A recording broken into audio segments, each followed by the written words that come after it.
From the high desert and the great American Southwest, and pumping out to you loud and crystal clear from sea to shining sea and all the way from pole to freezing pole and everywhere there is in between. It is always my honor and great pleasure to welcome you to the Kingdom of Nye, and I'm going to be your host tonight. My name is Heather Wade, and I'm sure everything you've heard about me is probably true. Oh, thank you so much for tuning in. If you want to get weird, I'm pretty sure tonight's your night. You know, we always welcome that which is highly strange in the Kingdom of Nye, but we're gonna just take it right off the cliff tonight. We've got one of my very favorite guests coming on the show to join us tonight after the bottom of the hour break. Isaac Lindenberger is gonna join us to talk about a journey from chaos to Zen. And I'm not sure this is going to be exactly what you expect. But then again, that's my job, isn't it? Well, we will certainly find out as we rage through the night tonight with Isaac. He's a lot of fun. He's exciting. He's interesting. And again, this is going to get extremely strange tonight. So you asked for it, and I have brought it, and here we go. For a ride. Oh, yeah, yeah. You want to go for a ride? Oh, and besides that, I'm working on a lot of interesting shows coming up in the future. But tonight, Isaac Lindenberger is going to join us, and well, I all I can tell you is to kick back and get comfortable and just trust that I will take you there, that Isaac will take you there. So, this is the Kingdom of Nye with Heather Wade. And that's a threat. You know,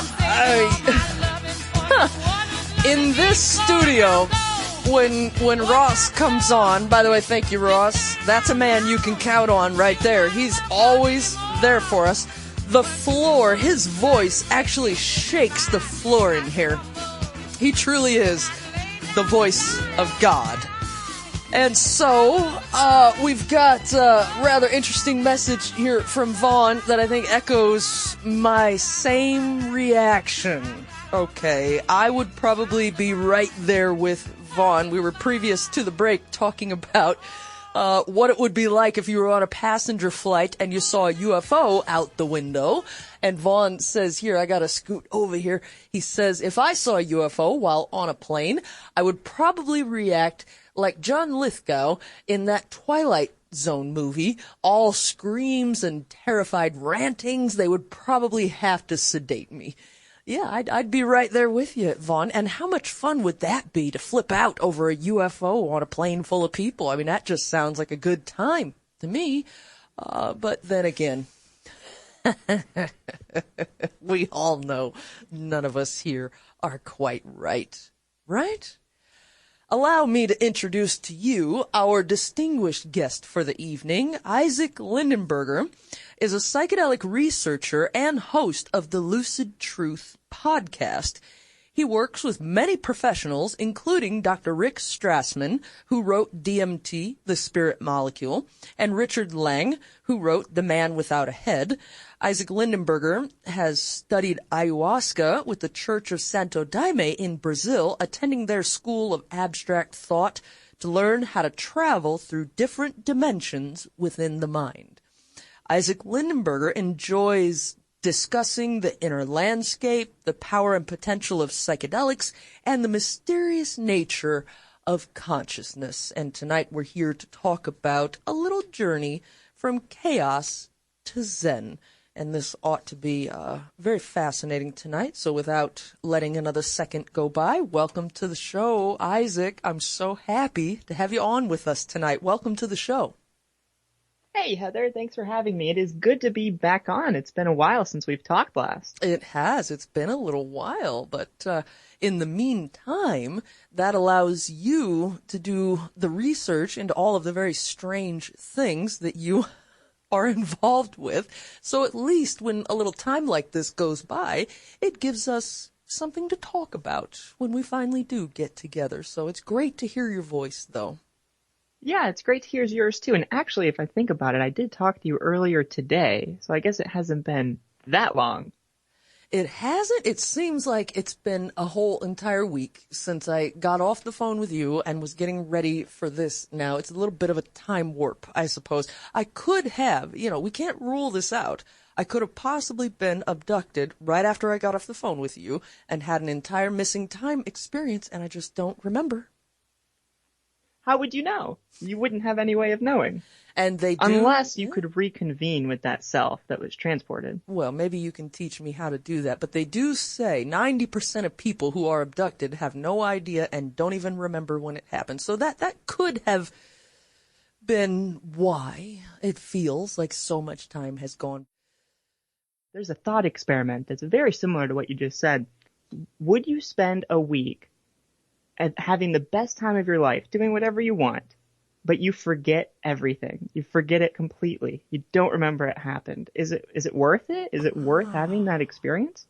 Man, God, there's a movie similar to this. It's an older movie called Paycheck.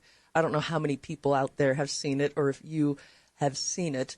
God, that's a tough one. That movie makes you think about this question. I probably would, because you never know. Those memories can resurface at some point, at some time. And even if I don't remember it, I always like having a good time. So yeah, I'd probably go for it and then do the mind wipe. Sure. Yeah, me too. It makes you think about what the value of experience is, if it's in the moment, living in the present, or if it's in the memory of the experience and reliving it after. And I guess both have value to a certain extent, but I'm with you. I would go as well. So it just reminded me, since you were talking about being abducted by aliens, I don't know how good of an experience that is to forget or how bad of an experience that is to forget, but well, I suppose either way, I guess it doesn't matter. Yeah, I guess it depends on the type of aliens that get you. Yes, and what kind of probes they do probably matters a lot. Right, and what they're exactly up to. But that's what the movie Paycheck explores. What are our lives and our personalities truly made of? It looks like my mic is a little low here, actually. Is it made up of the memories that we have, the experiences that we have? How important are those? And, without spoiling the movie, it does come to the conclusion that, yes, all those little memories, like the happy little memory of seeing a little bird perched outside your window, or meeting people and the memories we create with people.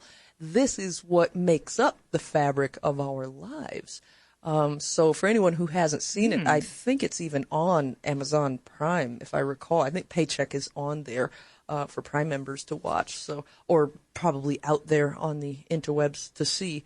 Again, it's an older movie, but I think people would get a pretty big kick out of it just because of what it explores. It also explores a little bit of time travel too. So it's will I fun. remember the movie after I see it, or will I forget it and just have enjoyed it? You may not fully remember the experience. So 3 months later, you'll be flipping through, whatever your streaming service is and going, wow, look at that Paycheck, huh? Maybe I should watch that. And it'll be brand new to you all over again. That's how it gets so many plays. Everyone forgets it. That's why it's so popular. They keep watching it over and over again.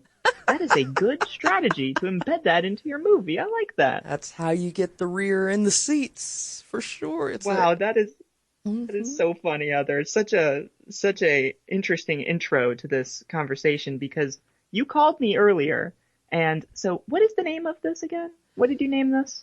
From Chaos to Zen. That's right. You had that name, and I thought it was great, and I was thinking to myself after we had talked, what to kind of discuss, to talk about. And it just came to me like this revelation. We should talk about tulpas. Then I called you back and you actually knew what they were, which is rare. And also sometimes it's difficult to introduce the topic of tulpas because they are a lot like imaginary friends. But I'm curious, what did you learn about tulpas, or how do you think about what tulpas are? It's an interesting question, for sure. Well, Maybe we could start with a definition. yeah, well, I think I come across it when I was doing a little bit of further research on something that's known as the Philip experiment. It was brought up with one of my guests on one of my shows. And of course, after I get off the air, I go online and I'm doing a little searching. So I'm reading about the Philip experiment. And then that led me to thought forms, which I'm familiar with, which led me then to tulpas, which led me then to the Reddit subreddit of tulpamancy. Ooh. And then I started reading about their experiences, and I probably only have a cursory understanding of what tulpas are, but as I understand it, this is an ancient Tibetan practice that is now gaining a lot of traction with a lot of people nowadays that are interested in the paranormal. And it's akin to a thought form, but it's got some different properties. There are differences between the two phenomena. And these tulpas become, I suppose, spiritual companions of the tulpamancers. Tulpamancers create, and I don't know if they exactly control them, but I guess they manage them in a sense. And these tulpas spiritually reside with the tulpamancers and are companions of sorts for these people. And that's about all I know. Yeah, that's right. So there's two different views on tulpas. There's a psychological view and there's a metaphysical view. The psychological view believes that tulpas are within the mind, like a psychological construct. And that's definitely at least true. I mean, they are experienced. People do experience tulpas, at the very least subjectively. But there is also the metaphysical camp that believes tulpas are real outside of your mind, and they actually exist in some ethereal space. I think both are plausible. I usually think about it in the psychological way because I know that they are experienced at the very least subjectively. But it's good to clarify that a tulpa isn't an imaginary friend, because it sounds a lot like one. A tulpa is this autonomous entity that exists in your consciousness. It has its own agency, and it's the product of intention. So you put a lot of thought into creating this being inside your mind, and then eventually, after enough time, it pops into existence, and it starts talking to you and communicating with you. And this sounds like an imaginary friend, but it's more developed. An imaginary friend is more for children, and usually it doesn't have its own agency or its own thoughts. It's just like a placeholder for thoughts, like it's your teddy bear and you're just thinking at it. And it doesn't really, I don't know how deep some people's imaginary friends are. So some people might have very vivid imaginary friends. So I guess tulpas are friends in a sense that they're in your mind, but they're not, I don't know. I don't think imaginary is the right way to look at them. So then you mean to tell me that they actually manifest and they can affect tangible reality? Yes. So that's what's interesting is that, so people will make tulpas for a variety of reasons. They'll make them most often people make a tulpa when they're lonely because it can act as a companion. One way of thinking about it is like an author's fictional character. If you're writing a story, let's say I have Pinocchio in my head. Pinocchio exists in my imagination, but I don't have a relationship with Pinocchio. I just think about him when I'm writing the book or something. But the tulpa takes that and you bring it into your life. You bring a connection between yourself and this fictional entity that no longer becomes fictional because it's embedded with its own agency. And I guess a good way to explain that, because it's kind of confusing, is an example. So maybe I'll make a tulpa to help me with maybe to read more. Let's say I don't read a lot and I'm maybe lonely, so I want a tulpa for companionship and to help me get my act together and read more. Well, the tulpa, after it's formed, might think about that differently. It might say, I don't want to read. I don't like this kind of reading. I'm not just going to listen to you and do what you want.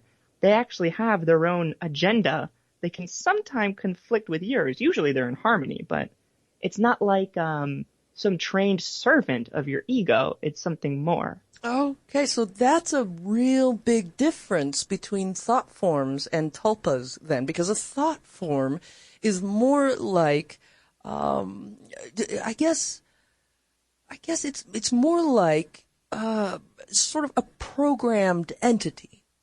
So I could make a thought form to say, protect my front door. And that's his job. And he has a name, he has a description, he doesn't so much have a personality. A thought form is a little bit more like a automaton in that I see. It's more directed. Yeah, you just program it for what you need it to do. And with thought forms, a lot of us practitioners we can designate a time period for the existence of that thought form. So let's say I want this thought form to be a big, burly guy that guards my front door, and he's going to be there for 12 months. I see. And, they don't tend to develop their own personalities either. Easier to deal with. Unless you ask them to, unless you program that in. So it's really up to the practitioner for what they want to create. And we can program in anything we want. But this sounds very Isaac, this is much more involved. It almost, to me, sounds like creating a soul. I like that way of looking at it, and I think that makes sense because when you think about what a soul is, you have an independent personality that has its own free will. And that's what a tulpa has. Like, it's not a thought form that's subjugated based on your will and your will alone. It has its own will. So is it really a part of your soul or your mind when it's got its own thing going on? I wouldn't say so. And, oh my God, I have so many questions. I don't even know where to start. So, okay, are people using this phenomenon to help them out? Because, Isaac, the world has lost its collective mind. Okay. Yeah. And people You're not wrong. Yeah, and people are really it's been going on for several months now, but we're really coming to a head with depression, suicidal thoughts, anxiety, all of these more negative aspects of the human psychology are coming to the forefront because of the stresses that we have around us, and the uncertainties that we have around us are really bringing, I guess, some of the worst aspects of humanity into sharper focus. And right. I mean, to put it in plain language, we're all kind of at our wits' end here a little bit. We're all approaching. If we're not at the end of our rope, we can see it from here. And I think we're all like on edge a little bit, some more Yes. than others. And so this is a way, apparently, that people are using this phenomenon, using this tool of tulpas to deal with the world and deal with themselves. I mean, are people seeing positive results from this? Yes. So one quick comment. I think that the darker natures of the human psyche are coming into focus, not so that they can manifest and take over, but so that they can be seen and healed. Because if the unconscious stays unconscious, it's never going to become conscious. And so at a collective level, I think we're purging out, and we're dying to become reborn in a sense. But maybe that's my optimism, but that's how I choose to look at it. So well, that's why I wanted to I talk see that to in it. you. No, that's an excellent point to bring up, because what I think has occurred is we've sort of pulled the curtains back on what's really going on in our lives, and now we can see that the room is a mess. Yep. And when you actually get to we can clean it. Yeah, you can clean it and organize it now. And when we're unaware of something, we just kind of carry on, going along. Right, it's in the background or it's repressed. Yeah, going along to get along. And this way, you're absolutely right. And that's such a good way to look at this. It gives us an opportunity to heal what we can now see that is in the light of day now. Exactly, because darkness can't exist in the light. It just shines it away. Exactly right. Exactly. So this is But a very strange way, though, to deal with some of the problems that we have. But I mean, I was thinking about this as I was getting ready here tonight. Sometimes you need to meet crazy with a little more crazy. yeah, oh, I totally agree with you. And that's what puts a lot of people off the tulpas is they think it's kind of a crazy concept, and what they think about is dissociative identity disorder, which is formerly multiple personality disorder. And they think, having multiple personalities inside of your head makes you crazy. But if you think about it, we all have different personalities inside of us. We're different around our parents and around our friends than we are alone.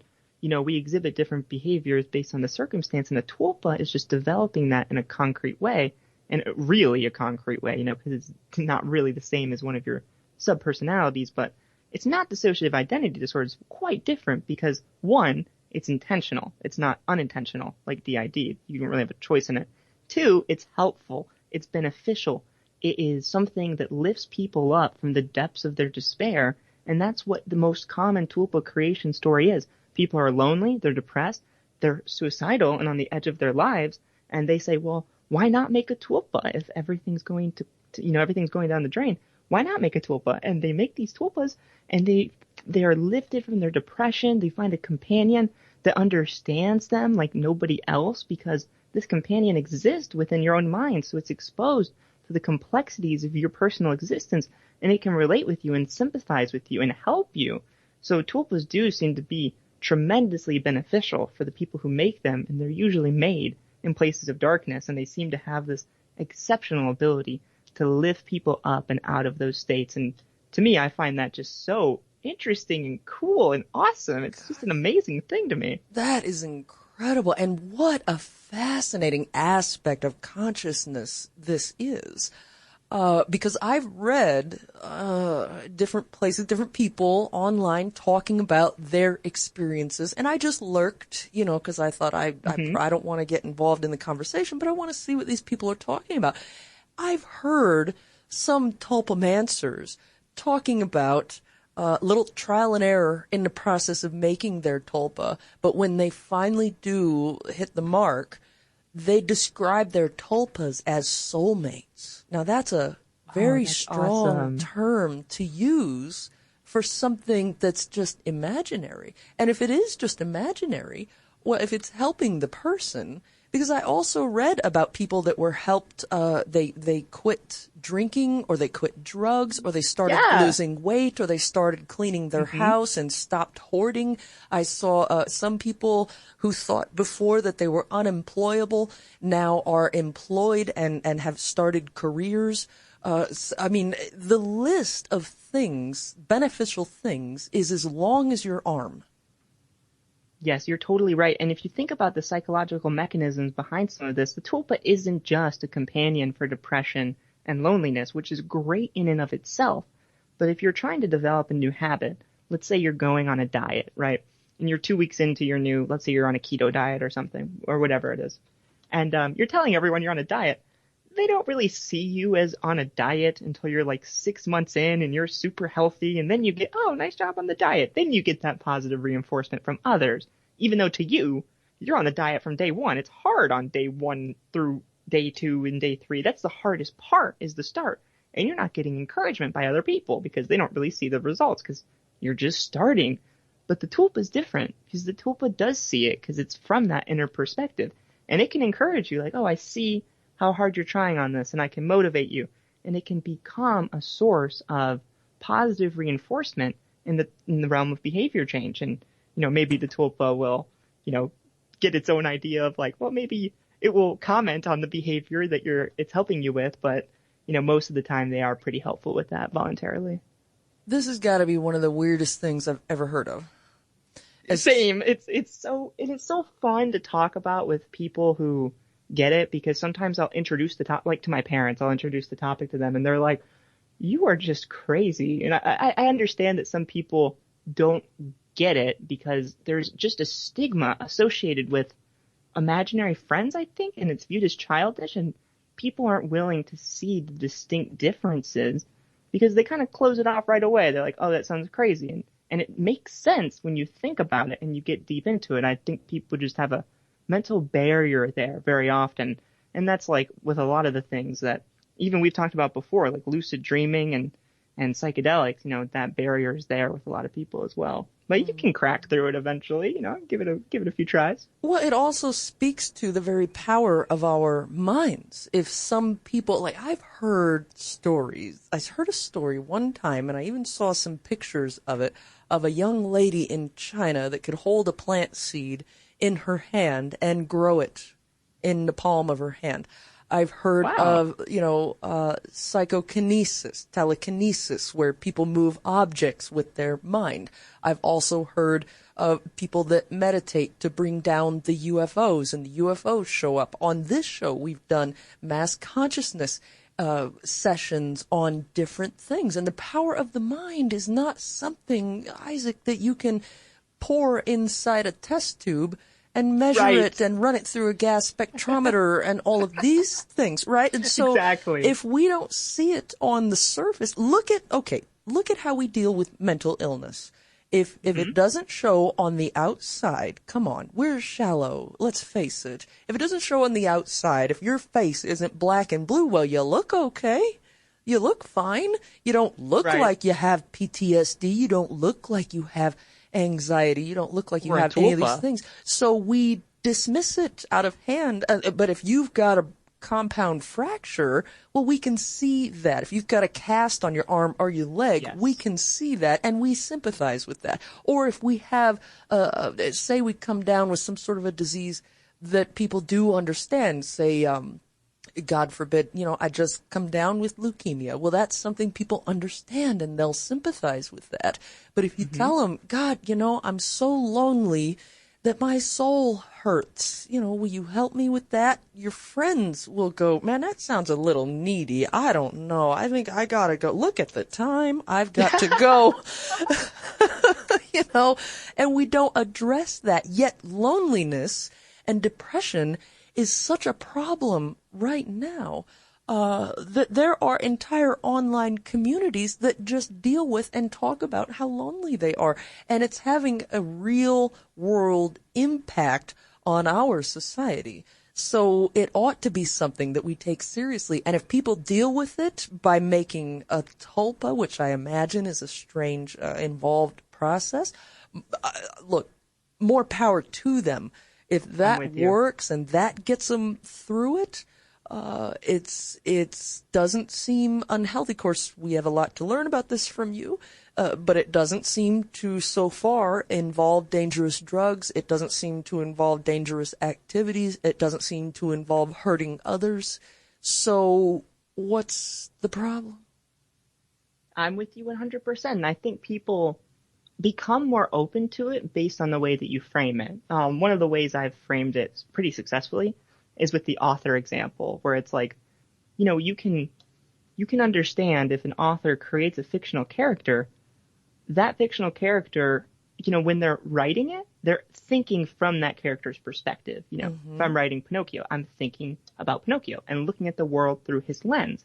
And if you open up with that and then explain tulpas, the correlation between those concepts seems to be the best way to bring up tulpas. Usually when I bring up it's like an imaginary friend, that doesn't go as well. But when I mention it's like some fictional character and then I make the connection to having a personal relationship with it, people are more open to it. So I guess it does depend on how you frame these things too. You got to know your audience. Well, and it also, because I've recently done some interviews with a few actors, it kind of reminds me of how an actor can start to embody a character that they're playing. Oh, yeah. Because exactly. I recently interviewed Tim Russ, who is one of my favorite people on Earth. He plays Tuvok on Voyager. And I asked him, so where's the line? How much Tuvok is there in Tim Russ, and how much Tim Russ is Tuvok? And he said, that line is very blurry. He is me and I am him. So after a while, and he played this character for 7 years. So after a while, he begins to sort of have Tuvok within him. And then there's his personality, Tim Russ, but there's also this other side of him that is Tuvok, the Vulcan. Exactly. You open up with something like that, and then people are more down to earth with relating to the concept of tulpas, because it just, you've gone from something that isn't that crazy to something that still isn't crazy, but people haven't heard about before. Mm-hmm. So it's a good segue. Well, and that just clues me into this is something we should talk about. Oh, yes, definitely. I want to tell you about a story where it's a whole story about me interviewing a tulpa and it going not so well and then going well. So I'm excited to tell you about it. All right. Well, let's take a break. And that sounds like a perfect plan, a perfect thing to jump into because awesome. I just know a little bit about that. But what I know already is pretty wild. And hey, I appreciate ingenuity and creativity. And this is... Anybody has to admit, whether they believe in this or not, this is a very creative way. And by the way, I don't know if we'll get a chance tonight, but there is history to this. This is an ancient practice. But I admire a person who can be creative to solve their problems. And this is one of the most creative tools I've ever heard of to truly go from a chaotic, overwhelming life to Zen and being okay and just taking control and command of a person's life and being able to handle things. I mean, this is incredibly creative. So let's run to a break. And yeah, man, you guys, this is really wild. Isaac Lindenberger here actually interviewed a tulpa. And I'm going to go ahead and let him explain that. But I think this here is a perfect song to sort of play on the topic tonight. So we'll run to a break, come back, and find out all about how in the world Isaac Lindenberger got to interview a tulpa. It's so weird. You're going to love it. We'll be right back. I'm Heather Wade.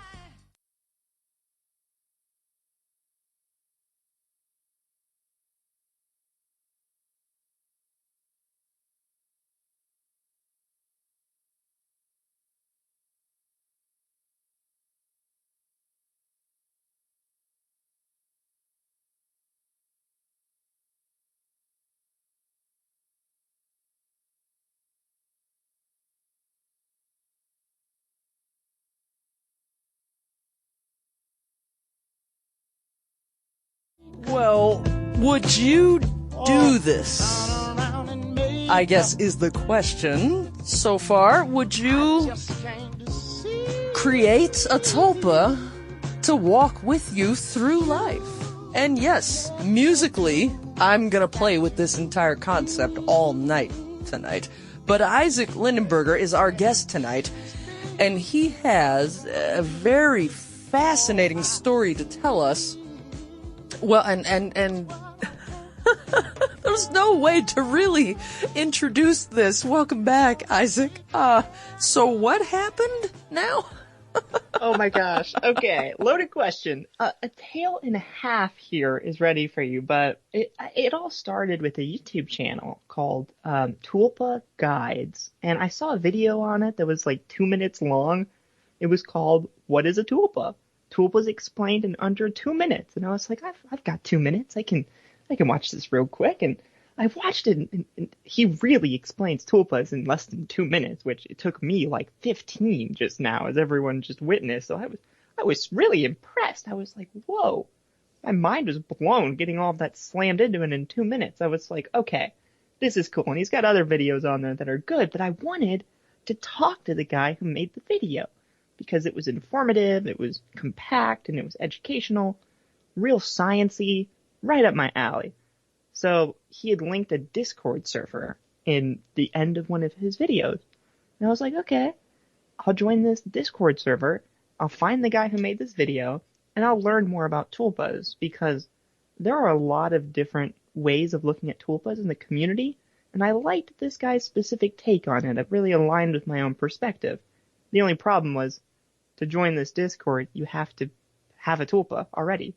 And I didn't have a tulpa. Oh, what an odd requirement. Okay. Yes, but there was one exception. If you are researching tulpas, you can join the server. And I viewed my entry as research. It wasn't official yet, but I thought, okay, maybe I can pass on this. So I pitched to the server, I want to do research, and they let me in. And I found the guy who did these videos. So I message him, and so we've talked before. We've talked about this. We had the psychedelic shift episode, and we talked a lot about psychedelics and DMT and machine elves and autonomous entities. And so I thought, okay, machine elves in the DMT hyperspace are autonomous entities. They have their own agency outside of yourself, at least perceived agency. Tulpas are similar. They have their own agency as well, outside of yourself. So I thought, I'll tell him I'm interested in machine elves and autonomous entities, and he'll be like, okay, cool, we're interested in the same stuff. And that is not how it went, though. That is not what happened at all. I was shut down, Heather. I was shut so down. He said, you do not understand what tulpas are then. I decline your request to talk to me. I was like, what? Oh, no. Crap. My bad. I did not think that was going to be the reaction I got. What he thought was that machine elves are so different from tulpas that me making the connection between the two showed I didn't understand them. And I thought that was writing me off pretty quickly, but I'm guessing this dude gets a lot of requests, and I don't know. I was brushed off pretty quick, but that's what happened. It did not succeed at all. Well, then how did you proceed? Well, I didn't at first. I just thought, okay, whatever. This Discord server isn't for me. And it was like 2 months later, I was sitting in I don't know where I was probably sitting in my room, and I was thinking to myself, just a spontaneous thought came to me. What if you were a new soul that woke up in your body? Like, picture it real quick. Like, imagine just being this fresh, blank slate soul and just waking up in your current body. You'd be like, where am I? Whose body's? Okay, I guess this is my body now. What should I do with it? I was just thinking about that. There's a term for that. It's called a walk-in. Really? Oh my gosh. Mm-hmm. I didn't know that. Yeah. Yeah, I was thinking about a walk-in then. I thought it might be a useful way to reassess your life from a different angle, where, you picture yourself as this new soul. What are you going to do to change your life in a beneficial way? If the self is a kind of story, then you might be able to change that story by the way you tell that story to yourself. And it might be able to help you lift yourself up from certain events. And I just thought about tulpas. I thought, man, this is so similar to tulpas. And it wasn't until I watched a movie that night. It was called Ghost in the Shell. Have you ever heard of it? I think I did see that. Yeah, it's this girl robot, and she merges with this other robot intelligence, and they become one. And so I promise you this is true. I had this thought about the walk-in, which is, I guess, the term, earlier that day. Watched the movie that night, and quote for quote, at the end of the movie, she's like, I am a new soul, fresh in this body. I was like, what the heck? I was just thinking about that, and it just showed up in a movie I watched later tonight. I was so inspired. I was like, this is a synchronicity. There's some reason that this thought came to me. Maybe it has something to do with the tulpas. So I thought, okay, all this just happened. I'm going to give that Discord channel another shot. It's been a few months. Maybe they've forgotten about me. Maybe they, aren't mad at me or not. They weren't mad at me, but maybe they're not, abrasive is the right word. Yeah, maybe not taking you serious just yet. Okay. Exactly. So I thought, I'll give it another chance. It's been long enough. And instead of messaging the video person who's the founder of the Discord, he's the admin. He's the big guy who I guess I got off on the very wrong foot with. Not the best guy to get off on the wrong foot with, considering he's in charge of everything, but whatever. I posted in one of their threads. I'm not totally familiar with Discord, but it was one of their channels. And I introduced myself as a researcher. I said, yo, I want to talk to someone who knows what they're talking about with tulpas, and I want to interview them for research. And I got one response by Bezel, and Bezel is a tulpa. And so Bezel has a host. I think the host's name is Jake. but Jake was in the background, and Bezel was in the forefront. So I haven't mentioned this yet, but there's a thing in tulpas called switching, where you can develop a tulpa, and once it has its own personality, you can switch roles with it, and it can have full control of your body. You voluntarily give this up to it. It's your choice to surrender your temporary agency to the tulpa, and that's what Bezel does all the time. Bezel switches between Jake and Bezel, and, you kind of sometimes have to ask who you're talking to, depending on the situation. And I was speaking with Bezel, and Bezel, the tulpa, not the host, agreed to talk to me. So this happened on like a back channel. Maybe the admin didn't see it, thankfully, because I don't know, maybe he would have interjected. But I got Bezel. And I had a conversation with Bezel, and that's actually the last episode on my podcast, The Lucid Truth, is tulpa therapy with Bezel the tulpa. And it was insane. This is just getting weirder and weirder. Okay, so you're not talking to the human that is Jake. Yeah. You're talking to an entirely different entity now, and this is, just for clarification, this is not possession, this is not channeling, this is its own thing. And this is also clearly not a thought form. This Right. is just in the world of tulpamancy, and this sounds rather advanced as far as even tulpamancy goes. So, what did Bezel tell you about himself? Or is Bezel a he? Bezel, I believe Bezel is a he, and what's interesting is it's not just Bezel in this system. It's a multi-tulpa system. So you have Bezel, you have Jake, the host, and you have other tulpas that interact with all of the beings in this system. And they'll change roles, and they'll interplay with each other, they'll talk to each other, they'll switch who's in charge, all of that stuff. And I thought that's fascinating. Not only is this person switching between the host and the tulpa, but they have multiple of them, and they all interact with each other. It's fascinating.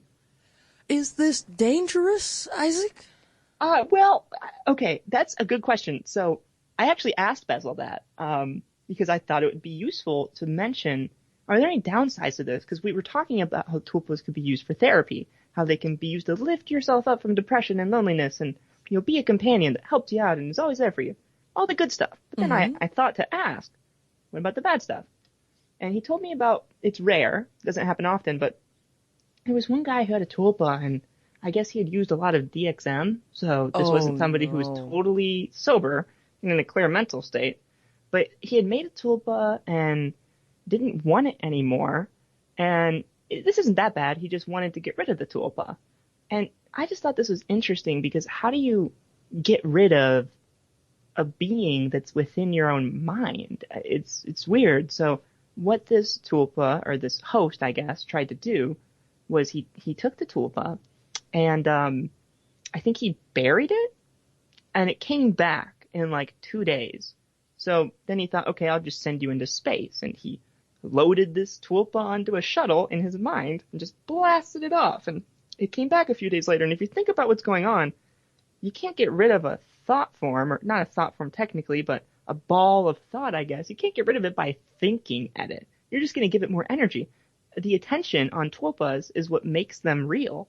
So what he ended up doing was he sent it into a black hole that disintegrated the tulpa into pure information and never thought about it again. And then it never came back. And I'm sitting here listening to this whole story, and I'm just like mind blown. I'm like, okay, what? Like, he's getting rid of a tulpa and then he can't do it, and he sends it into a black hole and that works? Like, I'm just shocked at this story. It was such a ride for me. It was incredible. That is bizarre. Well, did Bezel by any chance give you any history behind the phenomenon, or does Bezel enjoy being realized? I have so many questions. Was there a way to tell the difference between Jake and Bezel, or did you even get an opportunity to speak with Jake? I didn't even talk to Jake, only Bezel. But Okay. Bezel spoke very highly of himself. It'd be interesting if Jake viewed it differently. Like Bezel's like, oh yeah, Jake loves having me, and Jake's like, no, I don't. Like in the background. I highly doubt that. That's very rare that there's any disparity amongst tulpas, other than things that are like, more minor than anything. Like you want your tulpa to, do something, and it's like, I'm not going to do that, because it's got its own will, which is awesome. But That's things like that are usually on the same page. That's a very strange aspect of this entire phenomenon. Now, does Bezel understand where he came from? I think so, because Bezel was explaining his creation process, so I'm guessing he's getting that from Jake.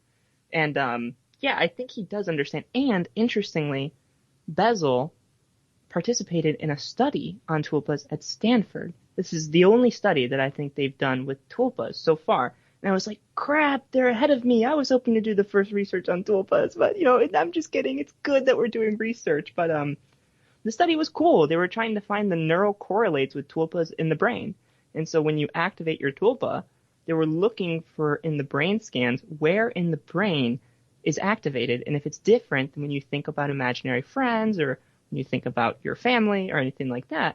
And so they're trying to prove that tulpas are a distinct phenomenon with neuroscanning, neuroimagery. I thought, wow, that's awesome. The results haven't came back yet, but it's kind of a way to prove that tulpas exist to people who are scientifically minded, who might think that, oh, you can't convince me of something until I see the data. Well, here's the data. And now what? Yeah, exactly. And it has been discovered that there is a psychic area of the brain. When it comes to this phenomenon, I would imagine there's going to be certain areas of the brain that light up and others that go a little dormant. I would imagine there would be distinct neuro differences in the presence of the tulpa. Yeah. So Bezel explained to you his creation process. Is there anything you can tell us about that? Yeah, so Bezel had been created by Jake when Jake was in a period of intense depression. And he told me that he was wondering about why to even live, what the purpose of living is. Very nihilistically themed thought, very depressing mind state. And, a lot of us are there. It happens. It's part of the human experience to a certain extent at one point or another. And Bezel had been there, and Jake had been there. And he decided to make a tulpa. He had known a little bit about it, was hesitant at first because he didn't really know whether or not he should make a tulpa. And the way that you make a tulpa is a good way to do it is you envision its shape. So if you picture your tulpa as a ball of light, it takes more time to develop and hear a thought from it. But if you imagine a figure or some kind of distinct form, then the tulpa is more likely to be able to respond to you quickly. And when you're making a tulpa, it can be confusing because sometimes you don't know if you're hearing your tulpa for the first time. Tulpamancers, they're looking for a response to know, is my tulpa talking to me? Am I just talking to myself? And a lot of times they're just disregarding thoughts that they have in their mind that they might think are the tulpa, but might not be. And it takes about 2 weeks to actually know that a tulpa is trying to communicate with you. But I think with Bezel, it took about a week, and so he was watching out for thoughts that might have been Bezel, wasn't sure if certain thoughts were his or Bezel's, and after about a week, he was able to distinct, like, okay, this is me, this is Bezel, at least the start of Bezel, and the personality started to take form, started to take grounding in his mind, and then a thought form, or not a thought form, but a tulpa started to fully develop and have its own agency. And it's kind of like a kid that develops very quickly over time. Mm-hmm. So it's not going to take, a human life to develop. You don't have to wait years until a tulpa starts talking to you. It usually takes about 2 weeks, but sometimes it can take over a month. But I think with Bezel, it's about a week. So I think that kind of gets into, I'm glad you asked, because that explains some of the creation process and what to look for if you do decide to make a tulpa. Yeah, because some of the people listening to this are going to say, maybe that's what I should try. And then they're going to want to know what is the process to get that done. This is really reminding me, we were talking earlier today, this is really reminding me of a trilogy of books by Anne Rice. Starts with The Witching Hour, and the second book in the series is called Lasher. But this sounds a lot better than Lasher. Lasher was rather dangerous. To just give you the shortest version of that possible. Again, it's 3 very thick books about the adventures of dealing with this one particular spirit this witch just conjures up out of the wind, and then it's a companion to this family on down the generations. So I'm wondering, is this something that can be passed down? Like, say, a father, like this young man Jake, let's say he has a son. Will he pass Bezel down to his son? That is a very actually, that's funny. I haven't thought about this in about a year. Before I interviewed Bezel and all this stuff happened with the Tulpa Discord and all of that crazy stuff. But I was thinking about this about a year ago, 2 years ago maybe. And what I saw was most people couldn't get Tulpas to switch between hosts.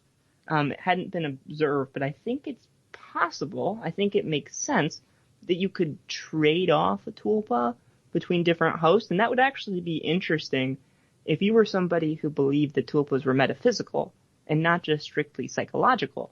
Then showing that a tulpa could bounce between hosts would be evidence that it exists outside of an individual's personal psyche. And, that might be an interesting experiment to run either way. Yeah, well, yes, absolutely. And then it makes me wonder, are the tulpas sort of... how do I explain this?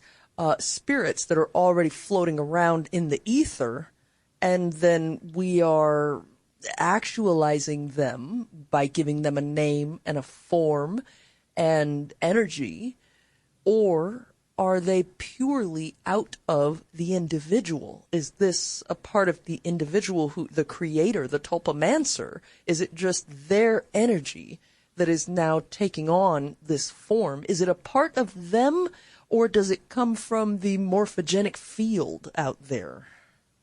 That's a good question. I don't necessarily take a side there, but I think both are possible. It's interesting. What if the ether thing made me think of this? What if you pass away and you're waiting in the ether to reincarnate, and then you reincarnate into a tulpa in somebody else's system in your spiritual rebirth? Like, yes. That would be, because we always think we're going to reincarnate into another human or maybe an animal, but never as a subset of another conscious being. That is very fascinating thought. Well, that's what Lasher is about. He was a spirit. He was a being, a person that had died. And he's out there floating around, and his life is very lonely out there, and he doesn't really have that much of an experience until this witch comes along, and she conjures him up, gives him the name, and he coalesces, and now all of a sudden he's got this form. And of course he falls in love with her because she gave him life and a purpose and souls to be attached to.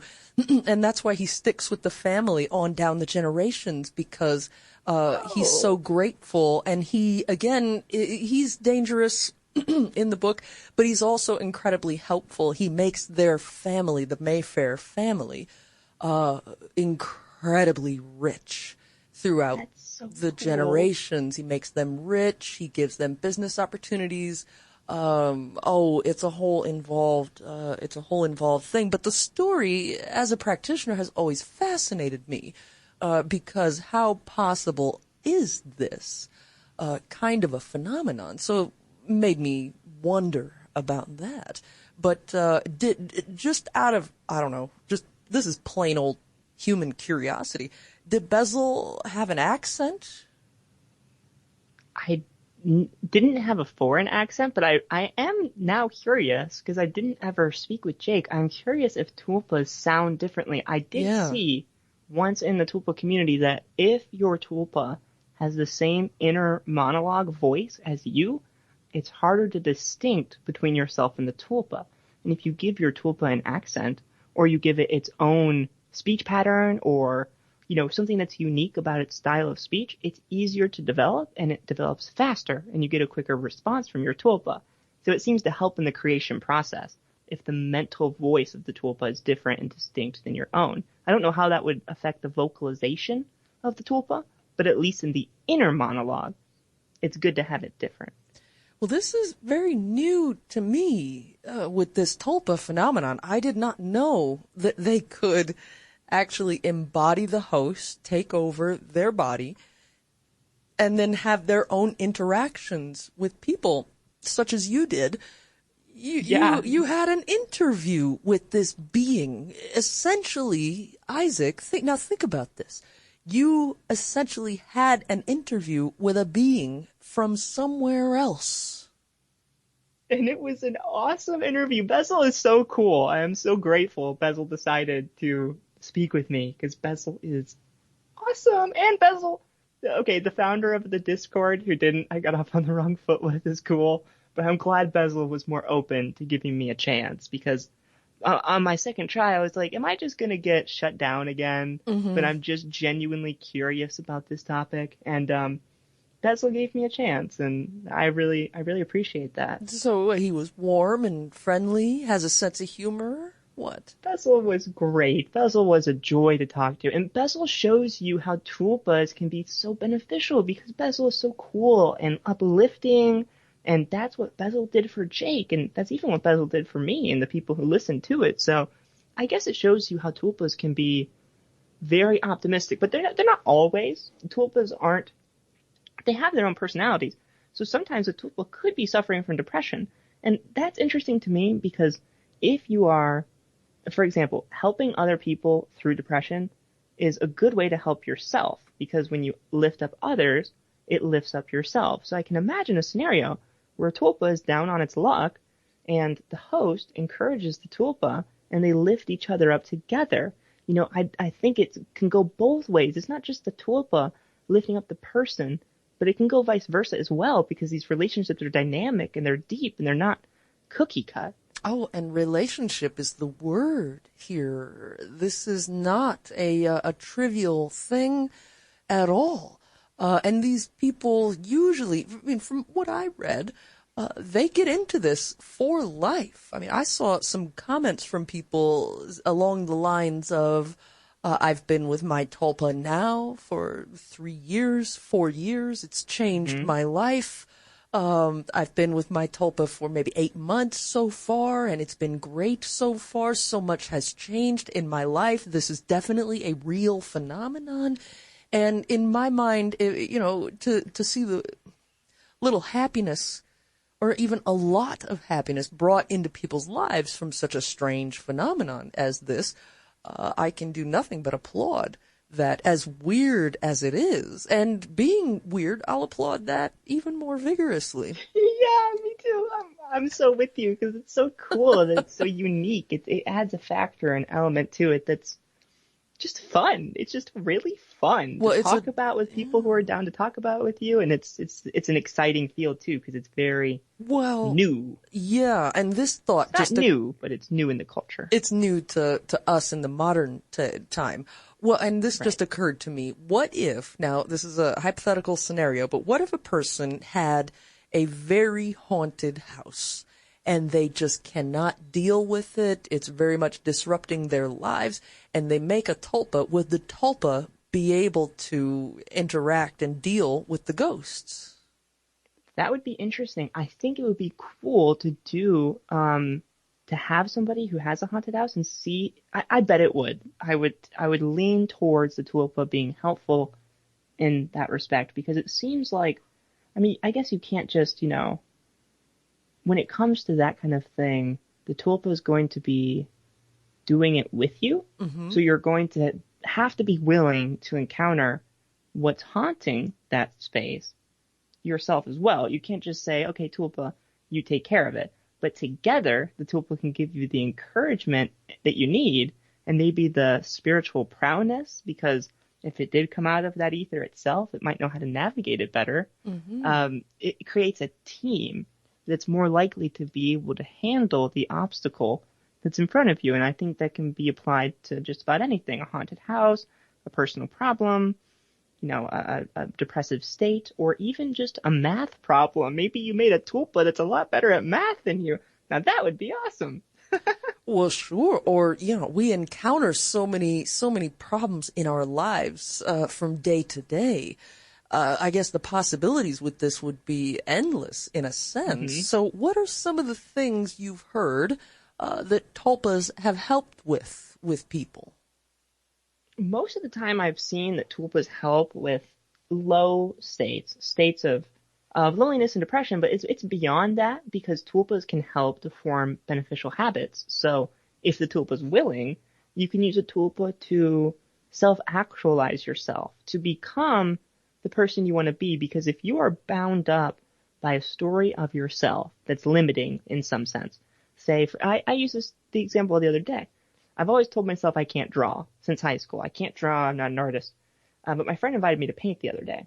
And I thought, me telling myself I can't draw is just a story I tell myself. It's not like it's necessarily true. I'm just going to change that story. And I just started telling myself I can draw. I'm a great artist. I just changed the structure of the narrative that's going on in my head. And it worked. I actually created something that was pretty cool. It wasn't like a Picasso, but I was really proud of what I was able to make. And all I had to do was switch the story I was telling myself. And that's what I think tulpas are doing in a way, because you're changing the story of your self-narrative, which can often limit you because I'm not any good, or, something that you tell yourself that brings you down because you believe it's true. But it's just something you're telling yourself. And a tulpa can be the catalyst for a new story, for, oh, I can do this. I am worthy. I'm capable of love. And the tulpa can see it, and it can encourage you too. As you're thinking those thoughts and developing the tulpa, it can become a synergistic relationship where you're sharing in the growth that previously you weren't able to achieve because of this deeply rooted story that's limiting you. It just brings a new world of possibilities to what were previously limitations in life. Oh, God. And this sounds like such an intimate connection that tulpamancers have with their tulpas that they have created. I mean, this is not a superficial connection at all. This is deeply intimate. And, Isaac, I think this is something we are largely missing out on lately. Here we've got all these wonderful communication tools, and we are getting lonelier by the day. And this could be a way to have an intimate connection with another, it's weird to say this, sentient being. Yeah, that's exactly. with you all the time. That's why I kind of played that song, Let's Stay Together, sort of a play on what we're talking about, because that's essentially a part of this entire phenomenon, this intimate connection. That's the theme that I noticed when I was lurking in some of these groups and forums, is they just thrive on the intimate connection. And you said earlier about the tulpas, how they understand a person, they walk with the person, they're there with the person through life and experiencing what the tulpamancer is going through in their life, and being a companion along the path. And again, this is the intimacy that we are missing nowadays. On some of the groups I follow where they talk about being lonely, some of the posts are right to the point,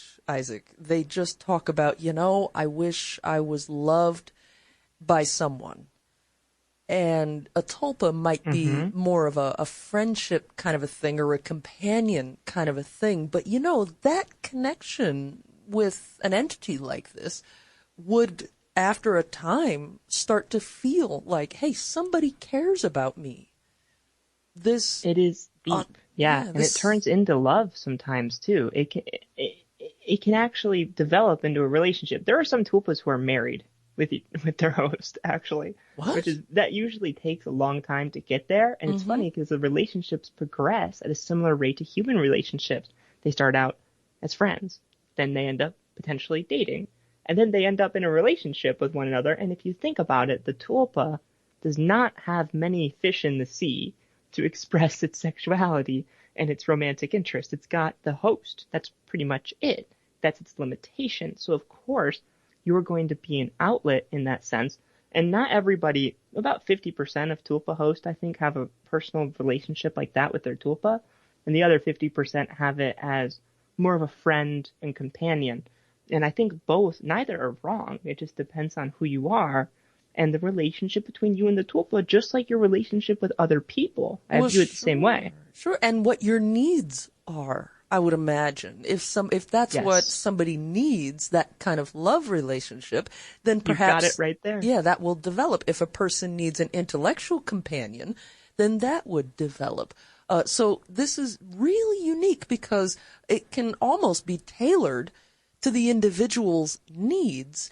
And Yes. Isaac, I'm not even sure therapy does that. And this sounds a hell of a lot cheaper than therapy. Yeah, that's why we called it tulpa therapy with Bezel. That's what we coined up with. I don't know. It's totally free, and like you said, it's not just more effective. It's also permanent. You go to a therapist once a week. The tulpa's with you all the time. So that level of Every intimacy day. and deep connection with the internal intricacies of who you are. Honestly, if you think about it, no other human being really knows you. I mean, you can have beautiful marriages and relationships and great friendships with people, but none of them exist in your inner mind and see it from your mind's eye. But a tulpa does. So I honestly feel like a tulpa is a deeper level of connection, potentially, than you can have with other people in its own way. It's not to say that it discounts or is better than deep personal relationships with other humans, but it's just there's a level of connection and depth that just seems to me unmatched because it's inhabiting the same inner world. Wow. You know what's strongly coming to mind? Because look, we've lost, what now? Are we up to 500,000 in the United States from the pandemic? Lost souls. That means there's a lot. That means there's 500,000 people out there just in the United States. That's just our country that are grieving a loss. And not to mention, look, besides COVID, people pass away from different things every year. And it's hard. Mm-hmm. It's very hard. Let me tell you, from a person who has dealt with grief, still dealing with grief, this is one of the most difficult things for a person to go through. So I would imagine that a tulpa could be an ideal tool to help a person deal with grief. Might even be more effective than my method, which is communicating with the other side. And that's hit or miss, Isaac. You don't always get a response from the other side. But with a tulpa, I would imagine that if they're there with you all the time, that you'd have this interaction. And isn't that another aspect of this that we can talk about? How do tulpas communicate with their hosts? Oh, that is a great question. So actually, I have, I'll probably talk to you about this during the next break, but I'll mention it briefly now. So there are secret research. I feel like I'm being so sensationalist when I say it like this. Oh, go right ahead. We have fun around here. True. Be sensational. I don't mind one bit. Okay, I'm going to go for it then. I have it's not necessarily secret, but I have research that nobody else has seen on tulpas. 5 studies that were done in the tulpa Discord channel that I was so graciously welcomed in. Well, it sounded sarcastic, but Bezel did welcome me pretty graciously. At least Bezel did. But I barely got in because of my researcher status. You're supposed to be a tulpa or have a tulpa in your system or be trying to make one to join this Discord server. And they have this 5 research studies where they did these questionnaires that they distributed amongst the tulpa community. And their research is amazing. They had t-tests, they had p-values. These are statistical terms that are, professional statistics. They did some real research on this. They put some real effort into it. And it's not published anywhere. It's just in this Discord server. So I'm like, oh my gosh, this is like secret research on tulpas that nobody else knows. I cannot wait to dig through this. And in one of those studies, they determined how tulpas first respond and communicate with their host. And there are 7 different ways, I think. And let's see. I actually have it right here. I'll just tell you the ways, and we'll get more into the research later. Sure. But this is good to start out with. So, 25% of the time, the most common way a tulpa communicates with you is through emotions. People can sense the tulpa's own emotions that are distinct from the person's. And I don't have a tulpa. I've considered making one a few times, but I guess maybe for my own research purposes, for now, I don't want to have a tulpa because I don't want people to think, oh, he's interested in tulpas because he has one. So right now I don't have one, but maybe one day in the future I'm very open to the idea. Anyway, 25% of the time it's through emotion. So I'm guessing that happens because, maybe you're feeling angry about something and then suddenly your tulpa is feeling love and it's like, oh, I wasn't feeling love. What is that love coming from? Oh, it's not me anymore. It's not just me in the system. It's coming from the tulpa. And that's the most common way. This is a sample of 104 people, by the way. So it's that's pretty a generous good. Pretty sample good number. size for a study, actually. For a study that was self-run by the tulpa community, I think so too. I was pretty impressed. So That's the most common way. But then the next one is 21%. It's one or several words. And then 15% sentences or better. So most of the time it's through emotions or words, which can be a few words to a sentence. That's over 50% of the time. Then we have the less common ways. I won't worry about the percentages. They're all around 10. Raw thoughts / intention, moving their form independently. So the tulpa, you have maybe your tulpa is in the form of, maybe a cat or something. It starts moving its form independently on its own. You weren't trying to do it. There's other. Then there's head pressure, which I just think it sounds so funny, like just banging on the door, like, I'm here, like pushing against the skull, like, please notice me now. That's a great way to notice it. And the bottom surprised me. Dream encounter at 3%, the least common way. And as a lucid dream researcher, I was like, okay, well, nothing wrong with that, but I mean, at least it's on there, I guess. I mean, it's really cool. Can you imagine? That's the coolest way to me. Imagine trying to make a tulpa. You don't see it in real life, but then in a dream, it's like, hey, I've been here the whole time. Then you wake up and you're interacting with it. That's just so awesome. That's very spiritual. It's incredibly spiritual. And actually that does not surprise me, communicating through dreams. This happens in other forms of spirituality.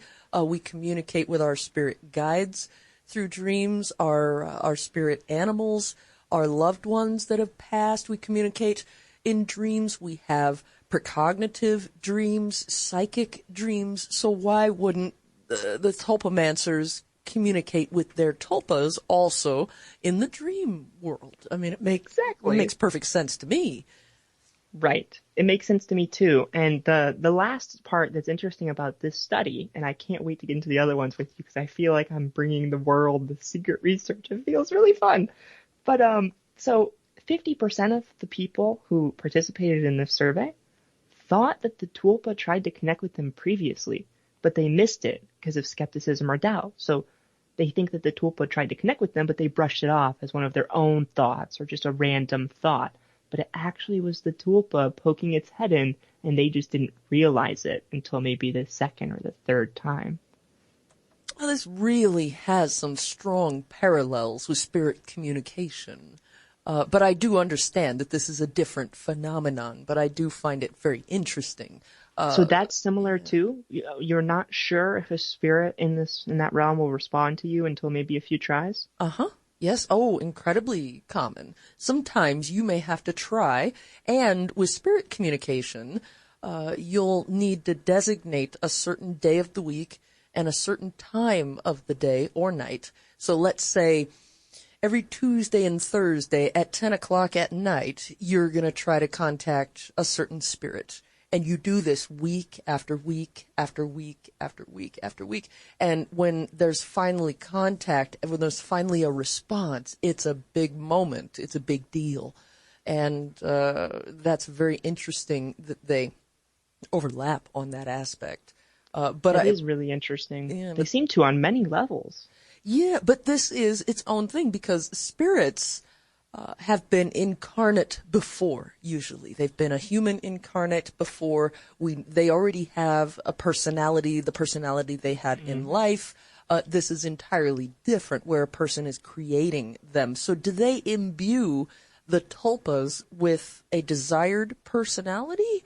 Or do the tulpas, because it sounds like the tulpas, once they're activated, and maybe you can tell us about that process, I don't know, but do they show up with their own personalities intact? Yeah, so there's this thing called personality forcing. And so that's when you are embedding the tulpa with characteristics that you wish to see in it. So we mentioned before that if you give your tulpa a defined shape and definition, instead of just like a ball of light, it makes it easier to form quickly and to have responses with it.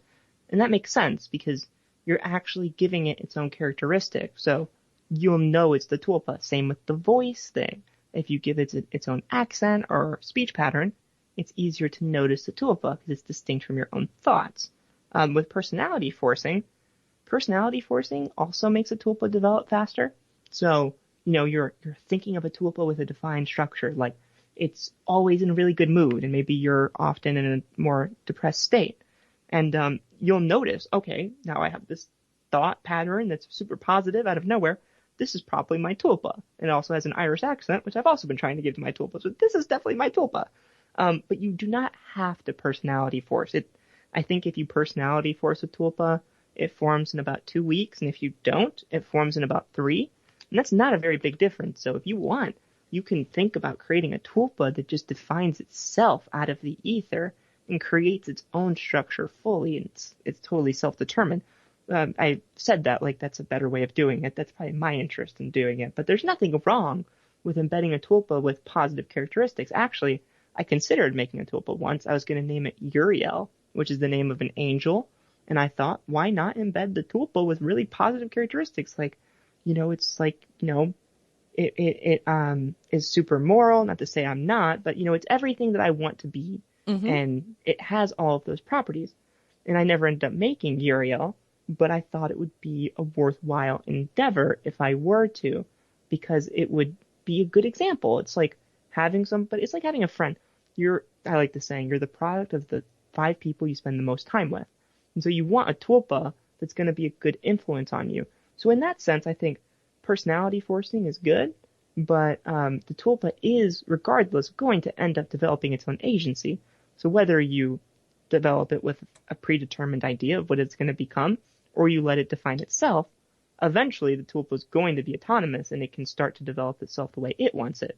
God. So if you start to make a tulpa that's really, always in a good mood, it might say, I'm not feeling so good today. I'm a being and not having the best day. I don't have to fulfill the structure that you've given me, even though it's like an egg that helps it to birth.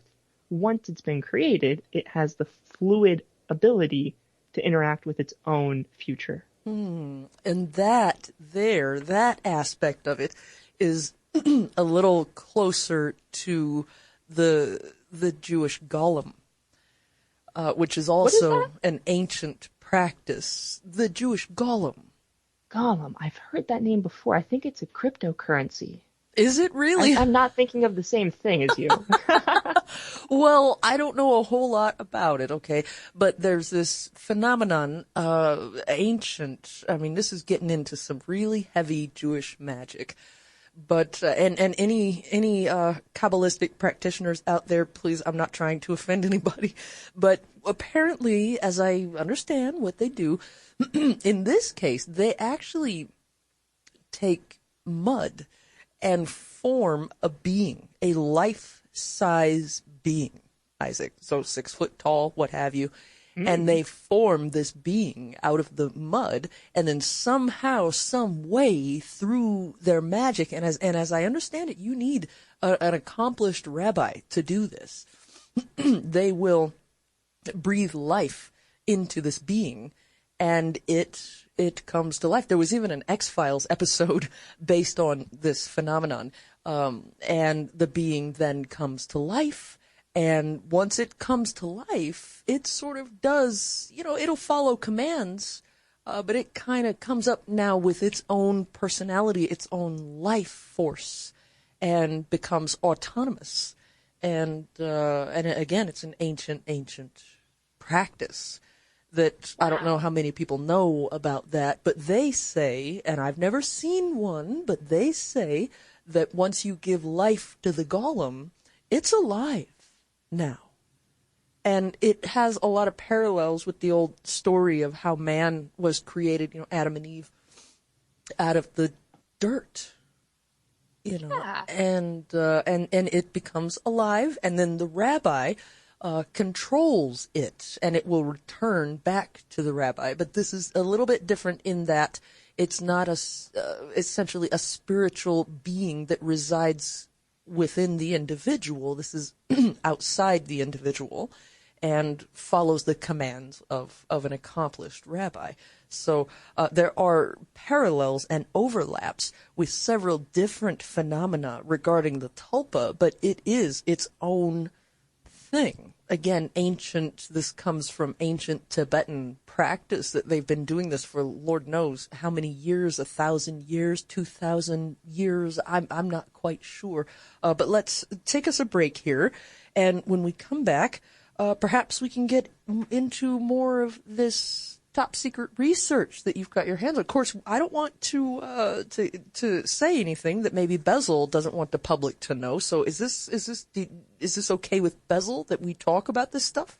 Oh, it's okay. Bezel didn't do the research, and I'll get into who did. Okay. And it is hilarious, so I am very excited to get into it. All right. Well, this is about as weird as I've gotten in a good long while, so bless your heart, Isaac, for bringing this to us tonight.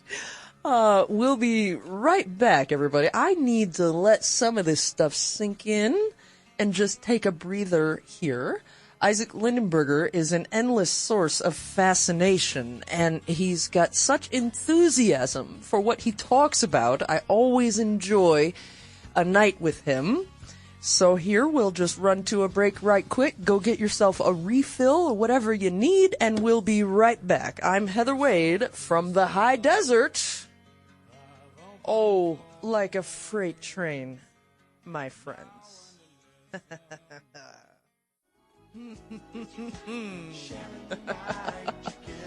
Well, what's wrong with that? Sharing the night with someone that you enjoy spending time with, someone that you love, perhaps someone who knows you from top to bottom and side to side. I mean, there's nothing wrong with that, I don't think. Even if it is in the imagination, which I don't think it is. All that is solving a worldwide loneliness problem that we have. But over the break, I was thinking about this. It did bring a question to mind. Welcome back, Isaac. Isaac Lindenberger is our guest tonight, if you're just tuning in a little bit late. Isaac, do tulpamancers keep their tulpas secret, or do they talk about this with people that they know? Sometimes they keep it a secret. I think it depends on who they're around. For example, if I were to have a tulpa, let's say I'm Jake, who has Bezel, right? I will tell people in the Discord about Bezel. I will even interview people about Bezel, but I might not tell my religious parents about Bezel, who just won't understand no matter how I try to explain it to them. So I think it depends on the person the people with the tulpas is talking to. But for some tulpamancers, they might not tell anyone. I can totally see that, where people might be very secretive about their tulpas. But I wonder how that would affect the relationship with the tulpa. Like, for example, if you have a girlfriend in real life, if you just keep her a secret, she might get upset about that. Why are we a secret? Why can't you tell people about me? Why are you ashamed of me? That's something that people feel in relationships that are held down like that. So I think it's possible that a tulpa could be content and understand, okay, you don't tell anyone because they just won't get it. But I'm sure in other circumstances it could lead to insecurity, where the tulpa is thinking, oh, well, why don't you tell people about me? And then maybe it causes some kind of conflict, and then it might even encourage the person in giving them bravery to speak up, and even if it's on the behalf of the tulpa, and it improves their relationship. So I don't know. I can see a lot of possibilities there. Well, I suppose it would depend on what is appropriate for any given situation. Maybe this is not something that you would bring up with your coworkers. But if it's something that's helping a person in their life, this also occurred to me over the break. What if a person is intimidated by the big bad world out there, and so they create their tulpa, they put in the time, they put in the effort, they do it right. And one of the aspects of their tulpa's personality they put in there perhaps might be courage. And then they get this courage from their tulpa, and now they're able to go out and interact with the world that they were previously afraid of. If I did something like that, I don't think I would be very forthcoming telling people about it, because they're going to go, well, you've fallen off the deep end. This is it. You've gone completely crazy. And it also, again, sounds very intimate, and it sounds sacred. And it might put a strain on the relationship if you tell someone about it and they're very cynical about it. Good point too. They come down on you like, oh my God, this is what you're doing now. No wonder. I've always thought you were a complete weirdo, and now I know for sure. My entire opinion about you has changed. You know what? I think what we're going to do, we're all going to start working on an intervention, because this is a serious problem. Are you doing any drugs here lately? Yeah. And what if you look at the tulpa different after that? You think, oh, are they right? And you start, looking at your tulpa differently, and it hurts your relationship. Mm-hmm. I can see that happening too. So I think this is tough, because I understand wanting to keep a tulpa secret. And if you were, that's fine. But I can also see the tulpa being a little ashamed by that. And I guess I wish the world was more open, where this wasn't even a problem, where you could be like, oh yeah, I have a tulpa and it's great and it's making my life better. And people respond like, oh, it's making your life better? Well, good. I'm glad you're a happier person for it, and your life is, more meaningful and more fulfilled. That's just an objective good thing. So I guess I wish the world was different, but I also think that being open about tulpas helps to change the stigma around them. Mm-hmm. So if you tell people, yeah, I've got a tulpa, and I don't care that because I'm confident about it, and I love my tulpa, or I really appreciate my tulpa. Mm-hmm. I think that's good too, but I don't know. I guess it really does depend. I do want to see a world where it's not something that gets that kind of reaction from people who are closed-minded. Well, if it's giving a person positive results in their life, I certainly wouldn't give a person a hard time about that. Yeah, what a Debbie Downer. Especially, I look at it like this. If somebody opened up to tell me about their spirit guides, I'm not going to start giving them a hard time now about that. And I understand a tulpa is a different thing, but I'm just trying to identify with the concept the best way I understand how. If somebody has overcome some personal issue with themselves because of their spirit guide or their tulpa or you name it, then that is only a net positive. And it sounds like to me that people can get things from their relationship with their tulpa that they may not be able to get through relationships with people nowadays. And Isaac, this is something I'm very familiar with. Nowadays with relationships, you've got betrayals, you've got social media complicating things. It seems like to me a tulpa would be a being that you could put your trust in. And trust is a rare thing nowadays. And humans need that. Humans absolutely need at least one other person, being, something that we know we can trust. Because when we don't have that psychologically, it makes the world feel very unstable. And therefore, that starts to have negative effects on our psychology. And it manifests in horrible ways like addiction, depression, mental illness of all kinds. We become unsure, and that's not a good place for a person's mind to be in.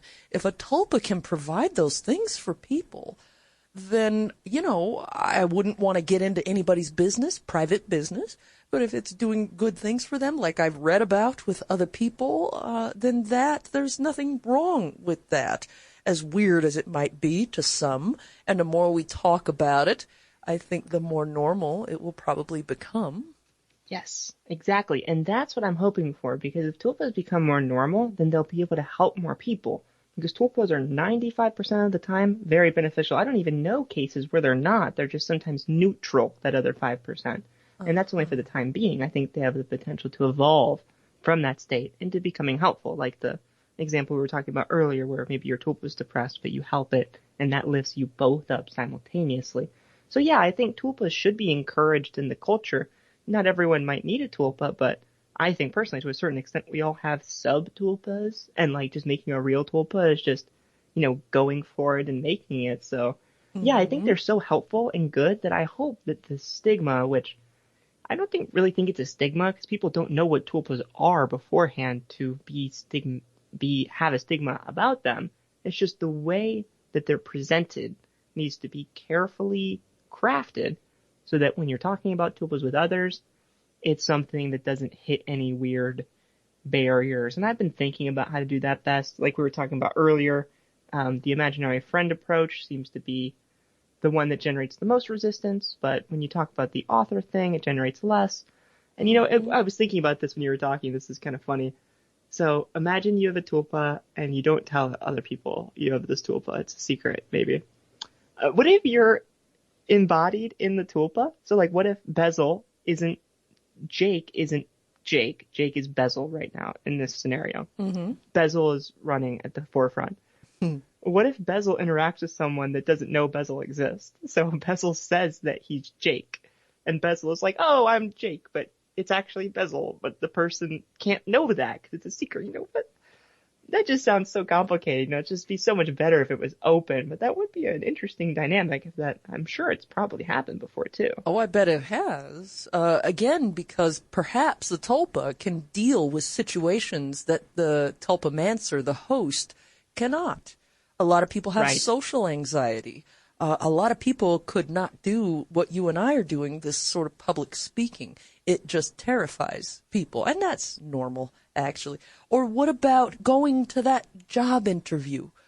I've seen people that they say, gosh, I've been job hunting for 6-7 months. I finally got an interview this Thursday, and I'm just a nervous wreck about it. Perhaps your tulpa could step in and help you with this very scary job interview or whatever it is that's coming up for a person. Perhaps it's a confrontation that needs to happen with a close friend or family member that they don't want to get involved with, don't want to do. There are so many situations I can think of, social situations, where a person's tulpa may come in handy and the person they're interacting with has no idea that right. And if it's at a job interview, probably better off that way, explaining that to the person hiring you. But, what you're bringing up is possible in two ways. The tulpa you can switch, which is giving the tulpa control of your body temporarily, or the tulpa could just be there for you while you're doing the interview, saying encouraging things, or even not saying anything, but being there emotionally. Like most people, when they first interact with their tulpa, it's not through language, it's through emotions. So tulpas can be a pure emotional support. They might not even be telling you, oh, you're doing great. You might just feel the tulpa's presence and have more confidence in what you're doing with it just being there. A lot of people who are new to tulpas, the switching thing is a little strange for them. They don't want to give any other being control of their body, and you never have to switch. If you don't like that and you want to make a tulpa, you can just have a tulpa as your as someone who accompanies you, or as your accomplice or your companion. Companion's the right word. So both ways are ways that tulpas could potentially help you, given the circumstance and given how you like to interact with your tulpa. This off the wall question, but do people draw or paint pictures of their tulpas? Oh yeah, all the time. There's even in the tulpa Discord, there's even emojis of different tulpas that are common, and there's people will draw their tulpas, and there's actually a setting that the tulpas live in. It's called Wonderland, and Wonderland, not every tulpa has one, but most do, I think, most of the time. And it's an inner landscape where the tulpa lives. And so you have a bedroom, right? Your tulpa isn't just sitting in ethereal mental space. It has in its own embodiment, it has a place it hangs out. It has a living room. It has a wonderland. That's what they call it. And they'll draw the wonderland too. They'll draw this beautiful mystical space that the tulpa lives in, or some very nicely furnished house the tulpa lives in, and it chills out there. So it's not just the tulpa that they'll draw too. It's also its environment. And if there's multiple tulpas in that environment, it can create this dynamic inner landscape that you can express with art. Oh, I love this. I love everything about this. That reminds me of Robin Foy and his spiritual landscape. What was that? Well, he is a part of a group called the Skoll Group, and they do, again, this is communicating with the other side. They do experiments with communicating with those who are no longer with us, and the Skoll Group were able to actually capture photographs of the spiritual landscape. There's trees, there's buildings, there's, everything that we have in our tangible reality, they've got over there in their reality. And there's buildings, there was even one photograph taken that showed the pyramids in Egypt. In the spiritual landscape. It looked a little weird and a little bit different than what we see in our world, but yet the 3 pyramids were there. And I can't remember exactly how he was able to capture these photos. I think what they do is they take an undeveloped roll of film, still in its little container, and they have a designated person that deals with the film so that no one tampers with it. They put it in the center of their seance table, and then they ask the spirits, communicate with us. You can use this undeveloped film. And then with the film still rolled up in its little canister, after the session, the designated person who handles the film will take that film and then go develop it, and it's got photographs on there. And yet this film has never been run through a camera. You know what I'm wondering now? So the tulpas have been correlated with the spiritual realm in multiple different ways that we've discussed in this conversation. I'm curious if the wonderlands, maybe we could get a sample of like 100 of them, if there are similar features to these photographs or these detailed descriptions of the spiritual landscape. It'd be interesting if there were more parallels in that sense. I do think that they are distinct phenomenon, but I can see how there's a potential overlap, I guess, between them. And it makes me wonder about your DMT landscape. Are we talking about the same thing with all 3 phenomena? The spiritual landscape, the Tulpa Wonderland, and the DMT world. Is it all really the same place? Because as Robin Foy explained it to me, the spiritual landscape is an infinite place. I thought that made sense, which is why I pitched that as my introduction to the dude who made those videos, and he did not agree. But I hold different views. Personally, I think you're onto something. I think that the similarities between these inner worlds are deep enough to warrant, at the very least, a comparative investigation. And that's what I want to do. I want, they're so similar, these inner worlds, but they're also very different. And so what's an example I was thinking about the other day? I was thinking about it like this. I think I mentioned this last time we talked with the DMT realm, right? Imagine you have 3 aliens and they go to different spots on Earth, one in Mexico, one in the United States, and one in Europe maybe.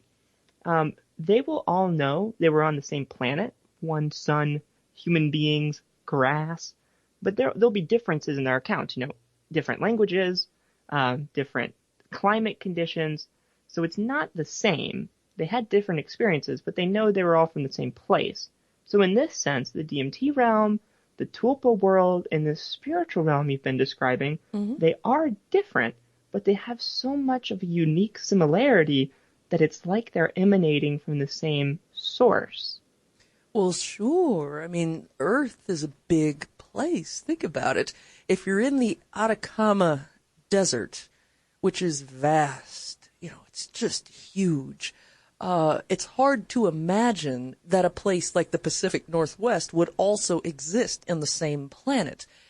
You see, there's these very differing ecosystems and environments all around the entire planet, but you're still on the same planet Earth. So, this is a fascinating concept. Well, I don't want to stray too far away because you've got this interesting research that's also fascinating to talk about, and this is brand new to us, so I would feel like I've missed out on an incredible opportunity if I didn't ask you more about that. So what else is entail what does the research also entail? So, okay, there is another story with the research, and it's super fun. So I'm a researcher at Ohio State. I do research on personalities. I do research on a bunch of stuff, mainly in social psychology. And I was at a conference. It was an online conference. And this guy, his name was Pat.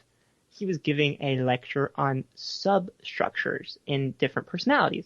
So different personality substructures. And it's like, you're different in different environments and, you can view yourself in different ways. And I thought his presentation sounded a lot like tulpas. Personality substructures that vary within an individual's consciousness, their own minds. And he was taking a very scientific psychological approach because this is an official psychology lecture at Ohio State. And I thought, I'm just going to go for it. There was a Q&A at the end, and I'm like, yo, dude, have you ever heard of tulpas? They're so similar. And I pitched it for like a minute. And I figured, since this is in an academic setting, I was going to be laughed at. I was going to be, ha ha ha. Booed right out ridiculous. of the room. Yeah. It's right, because I'm in a university setting at this point. This sometimes goes poorly talking to normal people. And so, educated, school environment just seems like the worst place to bring this up. But, I'm just going to go for it because I'm adventurous. And it actually landed. This guy was like, whoa, that is really similar to what I'm researching.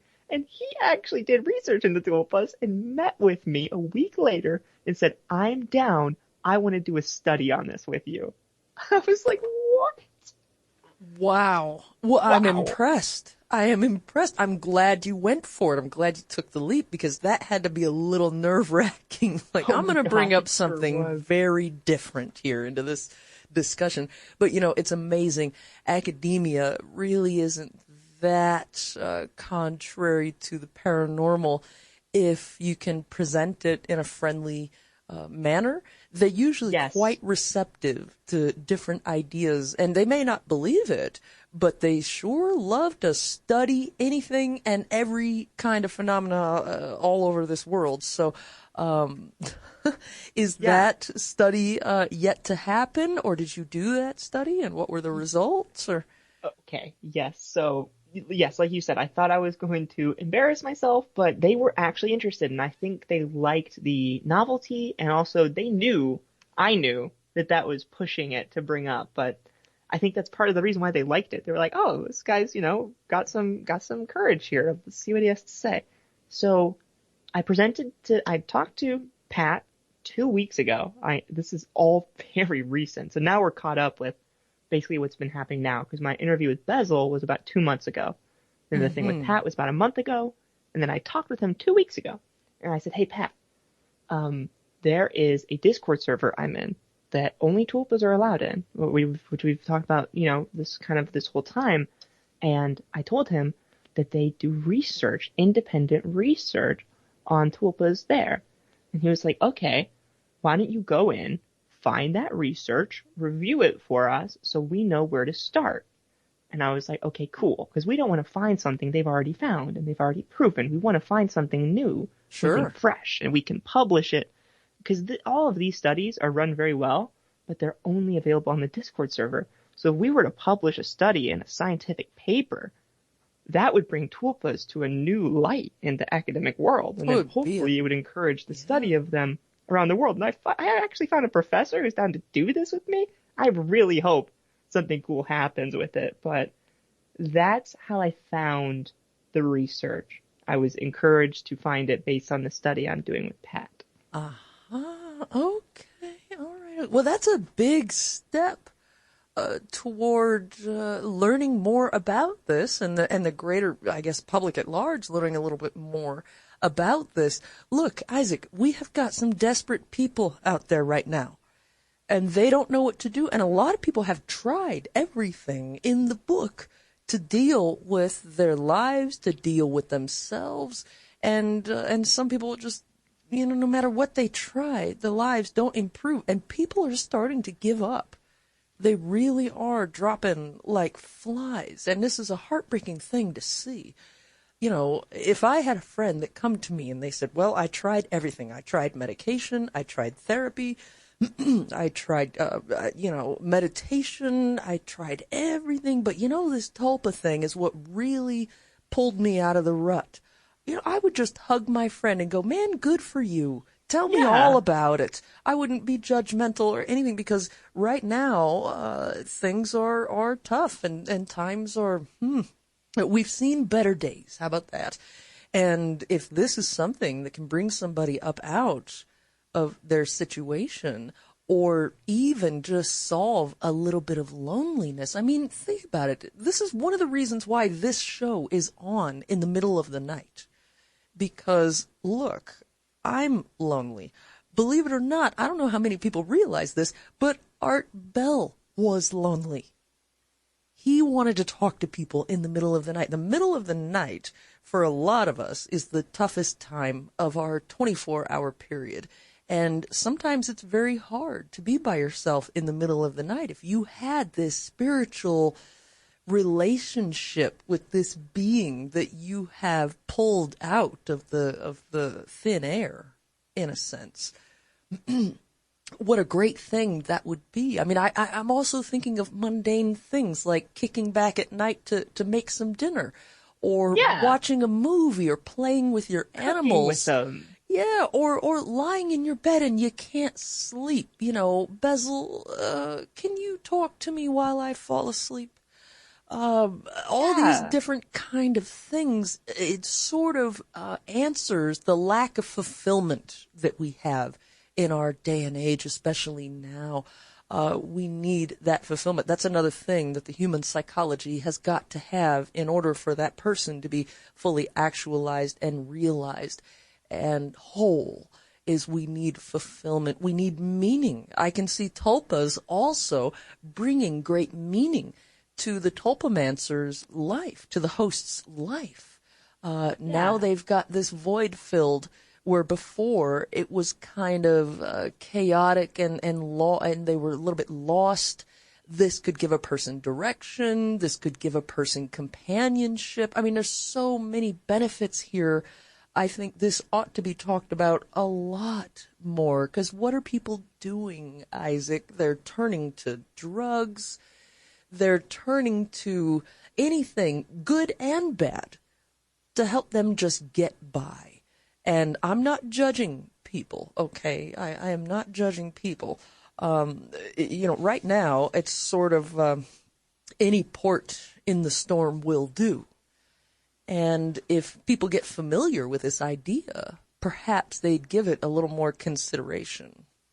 Yeah, and I love how you said it's the small things too, because it's not just about, fixing your depression. It's about having a companion that's, long term, and it's the small things there are a huge part. They really add up over time. And, tulpas have that unique capability to be something that's there for you internally. Whenever we're down on our luck and we're feeling depressed, we often look outside of ourselves for something like a crutch or something that, we can depend on. And maybe it is some external substance, or maybe it's, a person that we're, clingy to maybe, or it's some ideal that's been handed to you by the culture, or it's maybe even a show or a book, whatever it is. Often we look outside of ourselves, and there's nothing wrong with that, but there's somewhere else we can look to, and it's internally within ourselves. And then we have the full range of options that we can use to fulfill ourselves and give our lives meaning where it's lacking. Mm-hmm. And this is so wild and different. I'm just falling in love with this entire concept, because, a lot of times what we get nowadays is, well, just think positive. Even if you feel depressed and lonely, just give yourself positive thoughts. Just tell yourself that things are okay. Tell yourself that you can do it. And this oftentimes feels fake. because it is fake. Because we are kind of making things up. You know, I wake up pretty well most days in a sour mood. Okay, so if I wake up and 20 minutes later, I'm just telling myself, no, we're in a good mood today. It's fine. It's fine. You know, I know that that isn't authentic. You know, deep down, I know I'm just telling myself things that aren't really real, that I wish were real. This is an entirely different approach. It's none of those things. It's not The Secret. It's none of these things. It's an entirely different way to navigate life, you know, and it truly is from chaos to zen, because it sounds like people start out not knowing where to be, what to do, how to think. Oh my God, I'm just so overwhelmed. Oh, just let me check out. This society is just too much for me. And it is oftentimes for sensitive people. This culture we have can be rather brutal sometimes. And this is an entirely different approach. So I'm getting the sense from you, Isaac, that the tulpamancers, they somehow know that their tulpas are real. Is that true? And how do they know that their tulpas are real?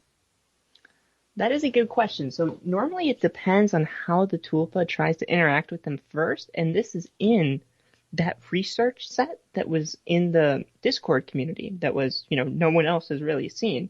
And so Pat told me, like I told you, to go into this research for him, and I haven't talked to him yet, but I've gone into the research, and I went over these 5 studies, and I want to go through each of them with you because they're real shortly, but I want to talk to you about each one. Oh, go and what's so funny, Heather, is that I looked over these studies, and the guy who ran them, his name's there.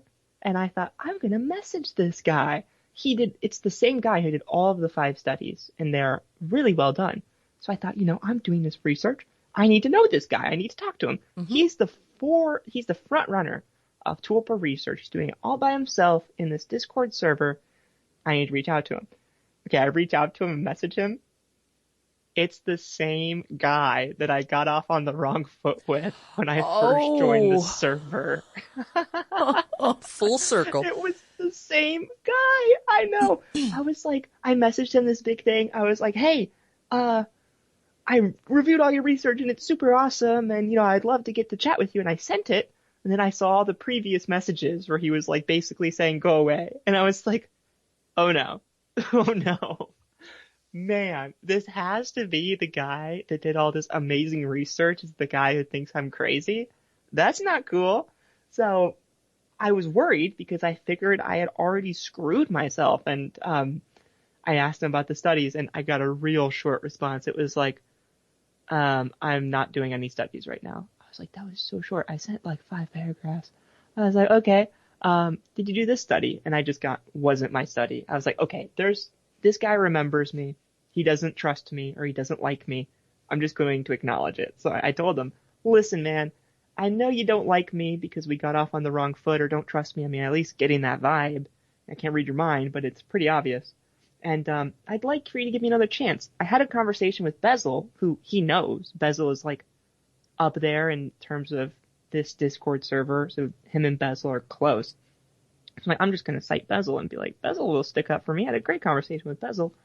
So I mentioned I had a good conversation with Bezel and that I knew what tulpas were. I'm not just crazy and into the DMT elf landscape. Like I understand what we're talking about at a scientific level. You don't need to just discredit me. And the way I felt was how a lot of people with tulpas feel, I think. You tell somebody you're interested in tulpas and sometimes they discredit you. And so I know this person has probably experienced that. And now they're dishing that out to me because I mentioned my interest in machine elves and now I'm just crazy. So it's just ironic coming from somebody with a tulpa who probably has experienced the same thing. So I don't know. I guess I expected him to be more understanding, but eventually he did open up and he was like, okay, you talked to Bezel. Maybe we got off on the wrong foot. Talk to me more about your questions about the research. And I asked him questions about the research and they were really good. And he was like, okay, I'm sorry. You actually do know what tulpas are. Go ahead and review my research. And I'll answer any questions you have. That was about 3 hours ago. Before getting on the line with you, That was all today. And the last message I got from the dude that runs the server and did this research study was a suggestion on how we can do research that piggybacks off of pre-existing research. And his suggestion was we should do research into the sociological backgrounds between different Tulpa users, because that's not known. And so now he's helping me figure out what to research and what we can do to progress this field. So it really, really ended up being fine. And it was just a whirlwind to get there. So that's how I got the studies. Convoluted story. I'd love to talk to all of them about you, real briefly, go through them all. But yeah, that's what happened. It was nuts. Wow, way to stick it out, and not give up. I'm impressed. Most people. It was worth it. I've got these 5 studies now. Wow. So, okay, if you want to, go to town. What else is in the studies? I mean, you've got my curiosity absolutely piqued here. Oh my gosh, I'm so sorry because I just don't want to forget. I had a question for you, and so I'm going to ask you that before I get into the studies. It's going to be too far down the road once we start asking the studies for me to ask this. What was the clay thing that you mentioned earlier, where you can make the clay being? That's the golem, and this comes from Jewish mysticism. That's right. So the golem. Okay, I just wanted to say this before when you mentioned that the golem is like an external tulpa.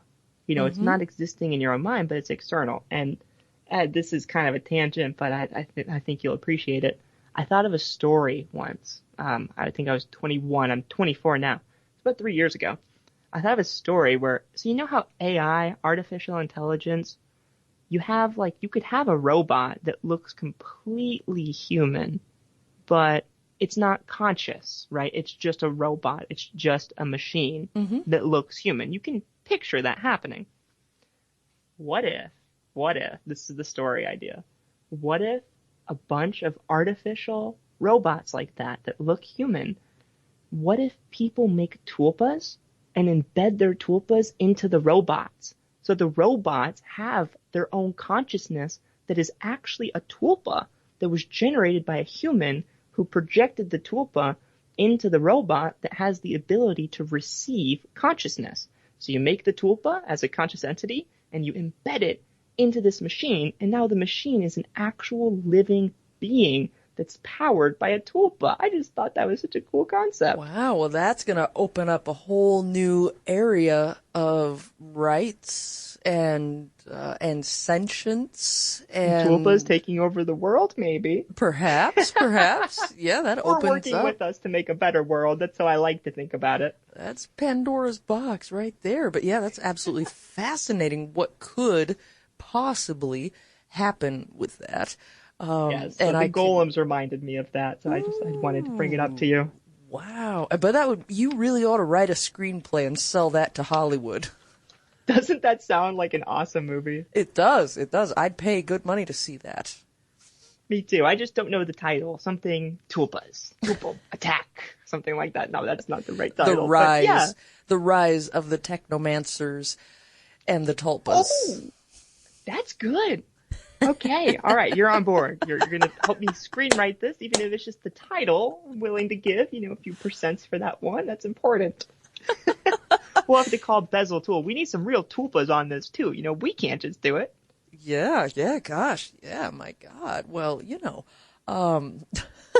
it's my mission in life, Isaac, to just make the world a little bit weirder and leave it a little weirder than I found it. So that's awesome. You're doing a great job. I love it.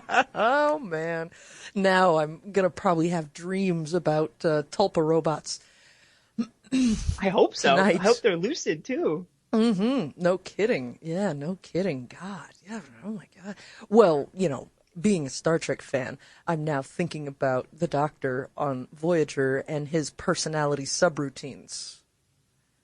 Oh, that's interesting. They're like, so would you correlate that to tulpas? You kind of could. Instead of a personality subroutine, what you've got here is a spiritual, oh God, how would you even word that? A spiritual creation that you're imbuing this technological object with.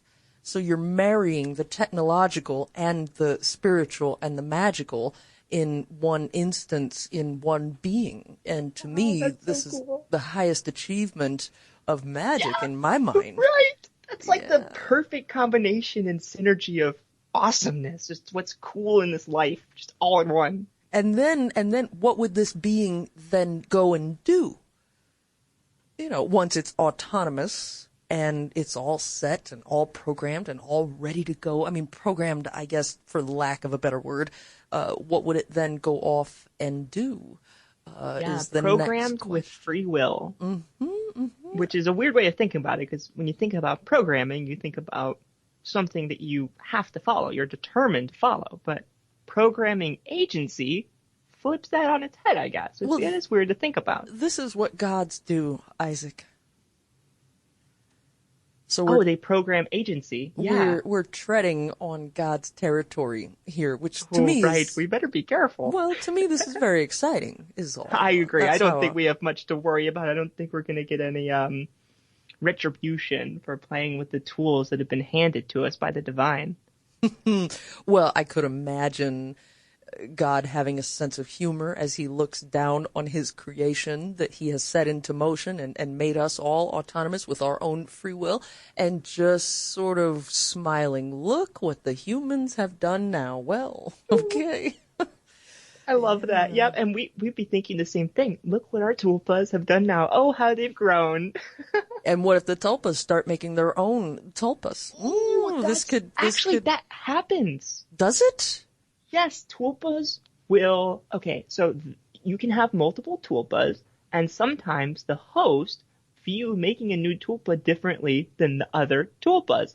Usually, the tulpas are more likely to want another tulpa, and the host are less likely, but they normally agree on it for the most part, and they become easier to make as you make them. Usually the host is the one making the new tulpas, but the tulpa can also be the one in charge of the creation process. So it becomes almost a spiritual fractal. Yeah, fractal is the perfect way of looking at it. Wow. Tulpa fractal. God, I can see how people get caught up in this. Yeah, it becomes a whole world, a whole inner world. And it's even got its own, it's got the wonderland, the landscape, the beings that are creating each other. Now, you could always have one tulpa, but they also did a study on tulpa happiness, and tulpas are not less happy the more tulpas that are in the system. Sometimes you think about that with kids, like, oh, firstborns are happier because they get all the parents' attention, but you have 5 kids, and now the attention is divided, and maybe the kids aren't as happy. But with tulpas, that's not a problem. You make 5 tulpas, and they're just as happy as if they were 1 tulpa, which you don't have to make 5 tulpas, but they aren't going to be like kids where they're like, oh, I'm not getting all the attention, at least not for what the research shows. What? The research shows this? Yes, the research shows the perspective of the tulpas and how they view other tulpas in their system. Oh, this is incredible. Okay, so go on. What else is in the research? Oh my gosh. Okay, so the person who I got this all from, the person I got off on the wrong foot with, we'll call him the admin of the server from now on. I guess that fits better. The admin of the server gave me them in chronological order. So the first study that they did was an analysis of the influence of writing experience and linguistic skills on first-time tulpa creation. And all of these studies, they had anonymous surveys and tulpa-centered threads, like the Discord server or r-tulpas, which is like the Reddit channel, people who are already making tulpas. Because if they just generate a random sample, no one's going to know what a tulpa is in a random sample. You're going to have to do 100 studies before you find someone. So it makes sense to do these targeted studies in these forums. So they're all about 100, and that's true for all of the studies. But this one basically showed that the more time you spend writing fiction, the more likely you are to have a tulpa quickly. And that bounces back to what we were talking about earlier with the author and Pinocchio and making a tulpa that's like your imaginary character in your story. The more often you write stories, the easier it is to make a tulpa, because these concepts are similar. And it might have to do with linguistic skills, but it's good advice to give to people who might be having trouble with their tulpas. Just write about it. Write about your tulpa. And bringing that pencil to paper helps create the tulpa from imagination and into life. No, exactly. It's going to engage that imagination. And we really don't value imagination in our culture nearly enough. We tend to discount it. But think about it. The greatest inventions come from our imagination. Yes, they do. Absolutely. And so when you're working within that landscape, it makes sense. You've had practice with it. So you're more likely to recognize the tulpa for what it is. And when it tries to communicate with you, you've been messing around with your linguistic skills. You've been writing in this imaginative landscape. So you're used to it. You're not new to the territory. And the tulpa comes faster. I think if you don't have a lot of writing experience, it takes about a month. And if you do have writing experience with fiction writing, it takes about 2 weeks. And if you don't have writing experience, but you start writing about your tulpa as you try to make it, it takes about 3 weeks. So it balances that out if you maybe are finding yourself having trouble making your first tulpa. Wow. And this is also similar to the Philip experiment. Now, in that case, it was a group of people who had this crazy idea, hey, why don't we just see if we can make a ghost? And they all started to pitch in, and they come up with this character, Philip, and everybody from the group contributes. Well, what does Philip look like? What is his personality? How did he die? Where did he come from? And all of this. And they developed this very clear picture of who Philip is. And they got paranormal activity from this invented being. You know, there was really no such person as Philip. But they invented it because that was the whole experiment. Can we invent a ghost? And they did, and there was haunting activity and the whole 9 yards. Wow, that's so interesting. It's like making a tulpa without a host. Like the tulpa doesn't have a person that it's residing in. You're like, it's like the golem, more or less. You're making an external tulpa, but it's not inhabited in any form. It's not like the golem is in a rock or a clay. Now, tulpa is in a host or a person. What was this being's name? Philip. Philip doesn't have a form, or at least a, how would you call it? He doesn't have a, anything to embody himself in. So that's why he would be free floating in that sense. Absolutely. But he did, I guess, come into existence and haunted them, and they were even able to initiate communication with Philip, and this personality was able to confirm everything they had imbued him with, and it's just a fascinating paranormal experiment that took place years ago. I love experiments like that, and I'm really glad they did that because it's a good parallel to what tulpas are, especially because you can bring it from Philip, the externalized being created through intention, to a tulpa, which is just an internalized being created through intention. And it can draw a nice segue into the topic for people. Yeah. Oh, yeah. It's on Wikipedia if you ever get curious and you want to learn more about it. You can find it. There's a lot of reports out there and such that a person can find and read about. Just one of those little known experiments that took place. A lot of people, some people do know about it, but yeah. A lot of these different things are coming to mind just as I'm listening to you talk. So, what else was in the research? I'm very curious. Oh, I love that. Philip the friendly ghost. That is, well, I don't know if he was friendly, but I believe he was. Just gonna go for it. But, yeah, so there were a few more research documents, and the second one, chronological order, was the study on tulpa creation methods. And, so what they're doing is they're looking at, does a tulpa develop faster based on how you try to make it and, talk to it and form it. And they looked at Wonderland, which is the landscape the tulpa lives in. They were wondering, if you have a Wonderland already made for your tulpa to inhabit when it's formed, does that make it develop faster? Turns out it doesn't. You don't really have to have a Wonderland to speed up the development of your tulpa. You can have one if you want. It doesn't slow it down or anything, but it's not necessary. So that was interesting to know. I would think it would help because the tulpa has a home that's already ready for it. And if I were to make a tulpa, that's probably what I would do, because it would be interesting and it would be fun to create its living room. And it's, it's not, maybe it wouldn't be a living room, but wherever it chills out, that'd be fun to make. Yeah, no, exactly. Just like having a baby. You make sure their room is all set before they show, you bring them home from the hospital. Exactly. That's a good way of looking at it, like a crib. So the research didn't show, that's one of the things of the research, is the research didn't show that it helped make the tulpa faster. But that's all they looked at, and that's not all that matters.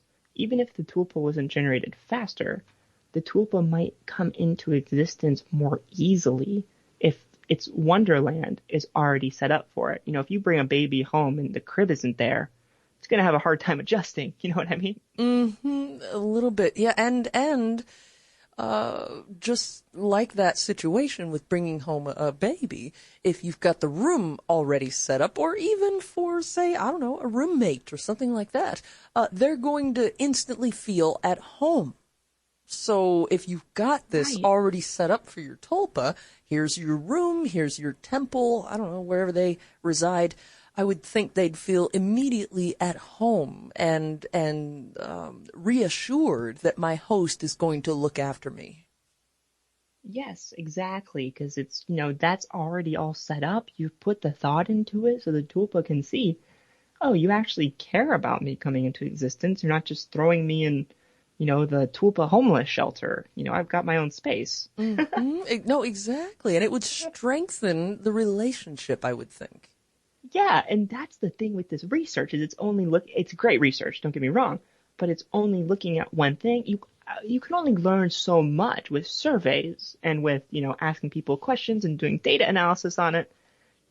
It's good to do, but there's information that comes from relationships that just can't be found in such a crude measure, I guess. Sure, but also, if you want to learn about this phenomenon, go to the people who are living it. And there's surely going to be some commonalities between tulpamancers, and then those commonalities would at least give a researcher a place to start with such a strange phenomenon. And I don't say strange in a derogatory way. Oh, of course. No, strange is the opposite for us. Strange is good. Absolutely. Yeah. No, that's a compliment right, coming from one. me. Yeah. That's, I absolutely am, in favor of tulpamancers and what they're doing. I think this is so creative. And again, yeah, that's a lot how, practitioners develop their thought forms too. We'll start writing it down. Again, to use the example of a thought form guarding my front door, I'm going to start with, okay, his name is such and such, and this is what he looks like, and this is where he came from, and this is what his job is, and if this happens, this is how he's going to respond to that, and you just flesh them out as much as you possibly can. And the more detail that you give them, the more they end up being realized. And I don't know about this. God, did I ask you this yet tonight? See, thought forms can affect tangible reality. Oh, I've had thought forms move my curtains. I've had thought forms scare people, all kinds of things. Do tulpas react with the tangible world? Like, can a tulpa knock your cup off the table or something like that? Because thought forms can. Well, definitely if the tulpa has switched with you and taken over your body, because your body is just knocking over the cup, right? So that's my fake answer. That's like, obvious. But in terms of, now I'm just thinking, I don't know, but imagine how powerful you would be if like, not only you could, like, tulpas aren't about power or anything. You shouldn't make one if you're going on a power trip or something, but it would be interesting to see you being able to, let's say you have telekinetic potential or something, and you can move, objects with your mind. What if a tulpa could strengthen that? And like your tulpas can do it in different times too. So like you're lifting a chair while your tulpa lifts a table and your other tulpa lifts a ledge or something. And, that all works together. You've got this whole telekinetic system that's operating within itself and distributing its abilities amongst themselves. That just sounds so cool. Maybe we are getting into God territory here in that respect. But that sounds pretty Well, fun, honestly. it's not talked about that often, especially in public, but witches have been doing this for years and years. I think the tulpa phenomenon is a lot older than thought forms, but we have been doing this for ages and ages, and we don't tend to talk about our thought forms either. And any practitioner could have from 1 to 100 different thought forms all out there working for her, doing her bidding. And it does give a practitioner a sense of power over her world. And some really get carried away with that, and they'll create very dark thought forms too. There's that dark side of it where they will create thought forms to go after their enemies in various different ways. And so there is a distinct dark aspect to thought forms. It all depends on the practitioner. As we say, the color of the magic is in the heart of the witch. So it depends on the practitioner as to, what her thought forms or his thought forms are. You can make good ones, friendly ones, minimal ones, very involved and detailed ones, and they can do good or bad works out there also. Tulpas sound very different from that because they do have their own autonomy, so that's a little bit different. And I haven't heard you yet tell us, tulpa went out and robbed a bank because it just decided that it wanted to. I don't know. Its host needed to pay the bills, so it decided it's going to go out and rob the bank and solve that problem. I haven't heard you say anything like that yet, so it sounds like tulpas and tulpamancy just doesn't have that darker aspect that thought forms have. Well, I guess I'd put it like this. First off, we already know that if you need to get rid of your tulpa, you just send it into a black hole, apparently. I mean, we know that method worked for the person trying to get rid of their tulpa, who sent it into space and whatnot. But I think tulpas have the potential to develop potentially dark characteristics, but I think that, it depends on the host, of course, and it depends on the tulpa too, because the tulpa has its own autonomy as well. But one aspect of tulpamancy is control over the tulpas, not control in the sense that you're forcing the tulpa's behavior, but like a tulpa cannot just decide, I'm going to take over your body and keep control over it and not give it back or anything like that. Tulpas don't have that level of control over you. They're always, it's hard to explain. It's kind of like a kid. So I can't choose what my kid thinks, right? I can't make my kid think something, but I could prevent my kid from leaving the house because I'm stronger than my kid. So you're stronger in that sense than your tulpa. You can prevent it from taking control of your body or making you rob a bank or trying to rob a bank on its own. And however it would do that, maybe it's going to go switch with someone else. But you have that control over the tulpa like you do over a child. You can't choose its thoughts. You can't, force your own ideals onto it, because then it's not even a tulpa. It's just a reflection of your own mind. It ruins the whole point. So tulpas have a potential to go dark and have their own thoughts because they're deep, complex creatures. And sometimes they can get sad, and sometimes, you'll have made them for a purpose and they can't fulfill that purpose at a certain time because maybe they're going through something themselves. And maybe you're like, oh, I made you to help me read more, and you're just sitting there. And that happens because tulpas are complex and sometimes they need a boost too. So yeah, I guess tulpas have the potential to go into sad and dark places, but you're there too. And you can help lift your tulpa up and in the process lift yourself up as well. Well, it sounds more like a management situation then. You're managing the tulpa, guiding the tulpa as the tulpa guides the host. And this is a very symbiotic relationship, a synergistic relationship. Yes, it's synergistic, but the power is ultimately in the host. And if that ever changes, then it's no longer tulpamancy. It's, something, I don't know what it is, but it's no longer the core idea of tulpa. And that never happens from what I've seen. Most people have no problem with this because their tulpa is so connected with them that they don't really need to control their tulpa. They don't need to give it a timeout. They're synergistically combined. They know each other. They are in each other's thoughts. They're interacting with each other at such a deep level they don't really usually need to control each other like that. But if it They, ever gets to that okay. point, you have that control. They work in concert with each other. Yes, I exactly. see. Because there's no need for them to be in opposition. They already know what you're going to say.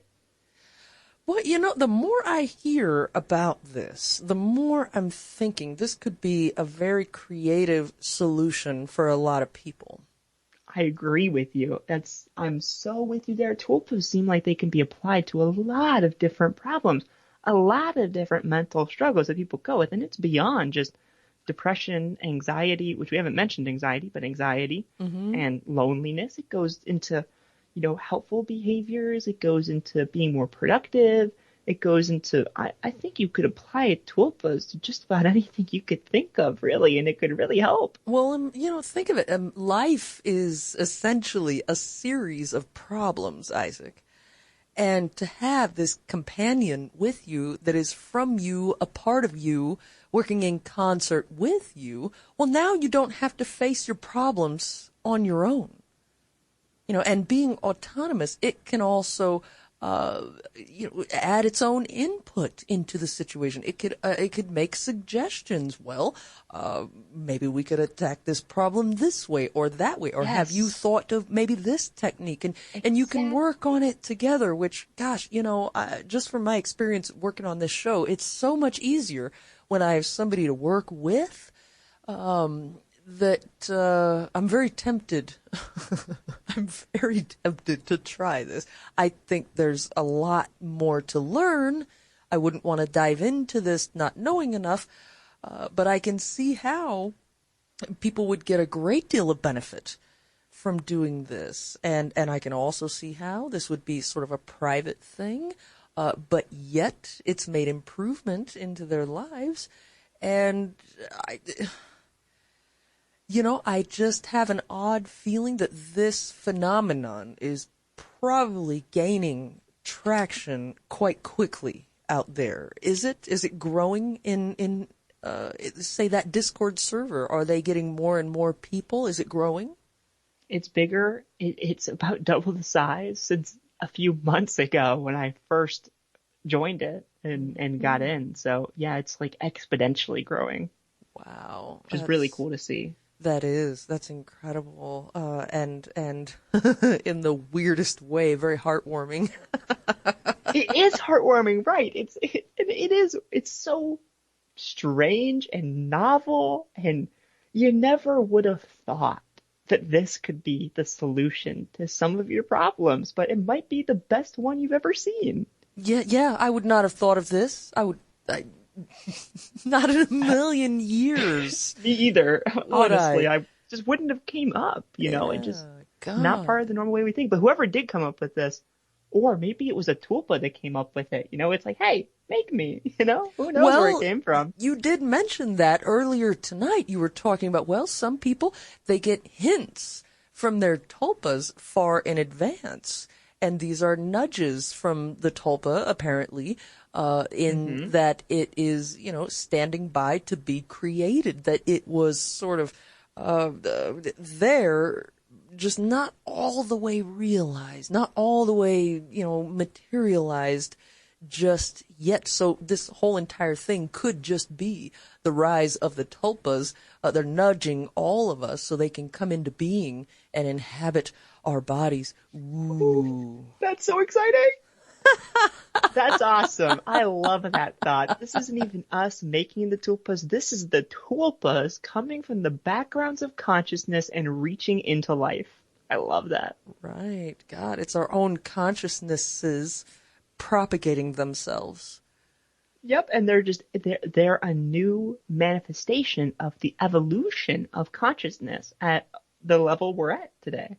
Oh, you're absolutely right. And then I wonder what would happen if, say, a person was having an ayahuasca experience or a psychedelic experience and they decided in the middle of that, you know what, now's the time.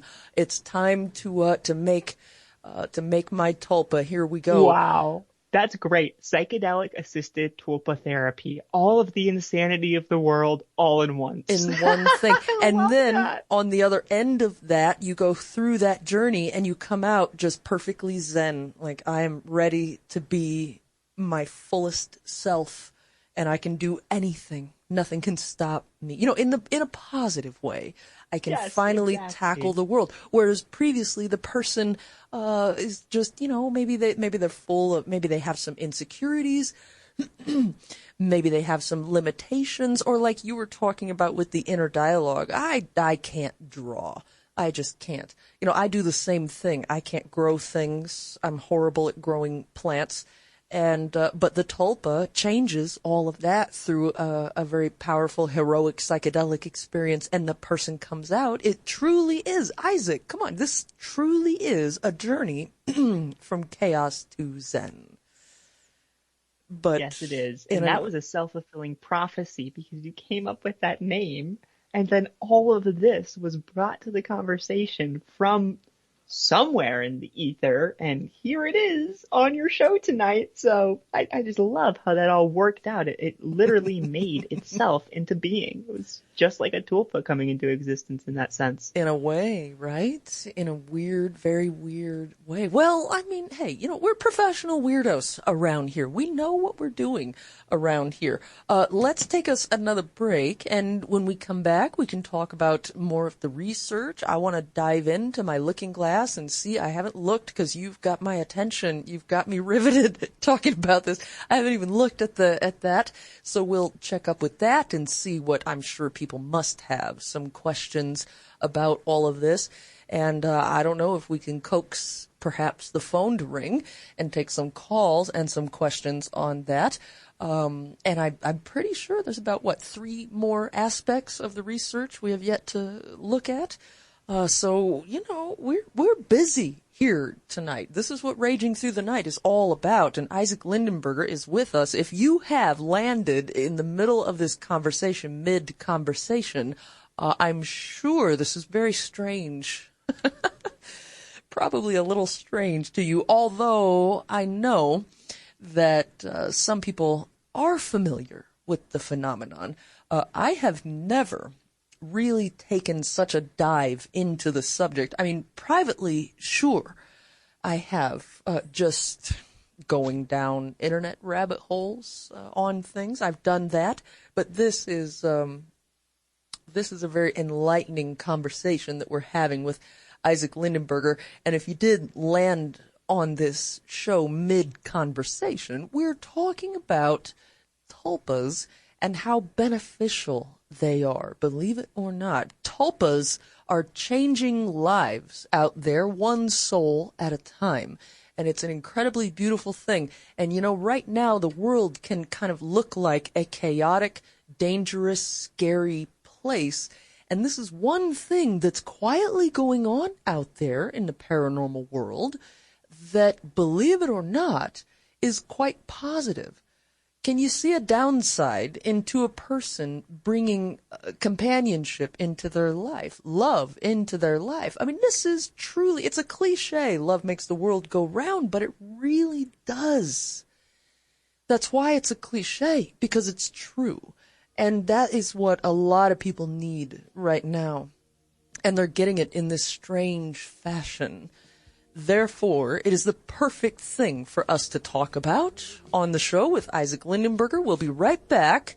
We'll check up with the looking glass. We'll see if we can take some calls. We'll find out a little bit more of the research that Isaac has in hand that, you know, the greater world out there doesn't know anything about. So, really, a full night that we're having here. I'm happy to bring all of this to you. I'm Heather Wade. Don't touch that dial. Well, that is, if you're a weirdo like me. Any weirdos out there tonight? Just by any chance?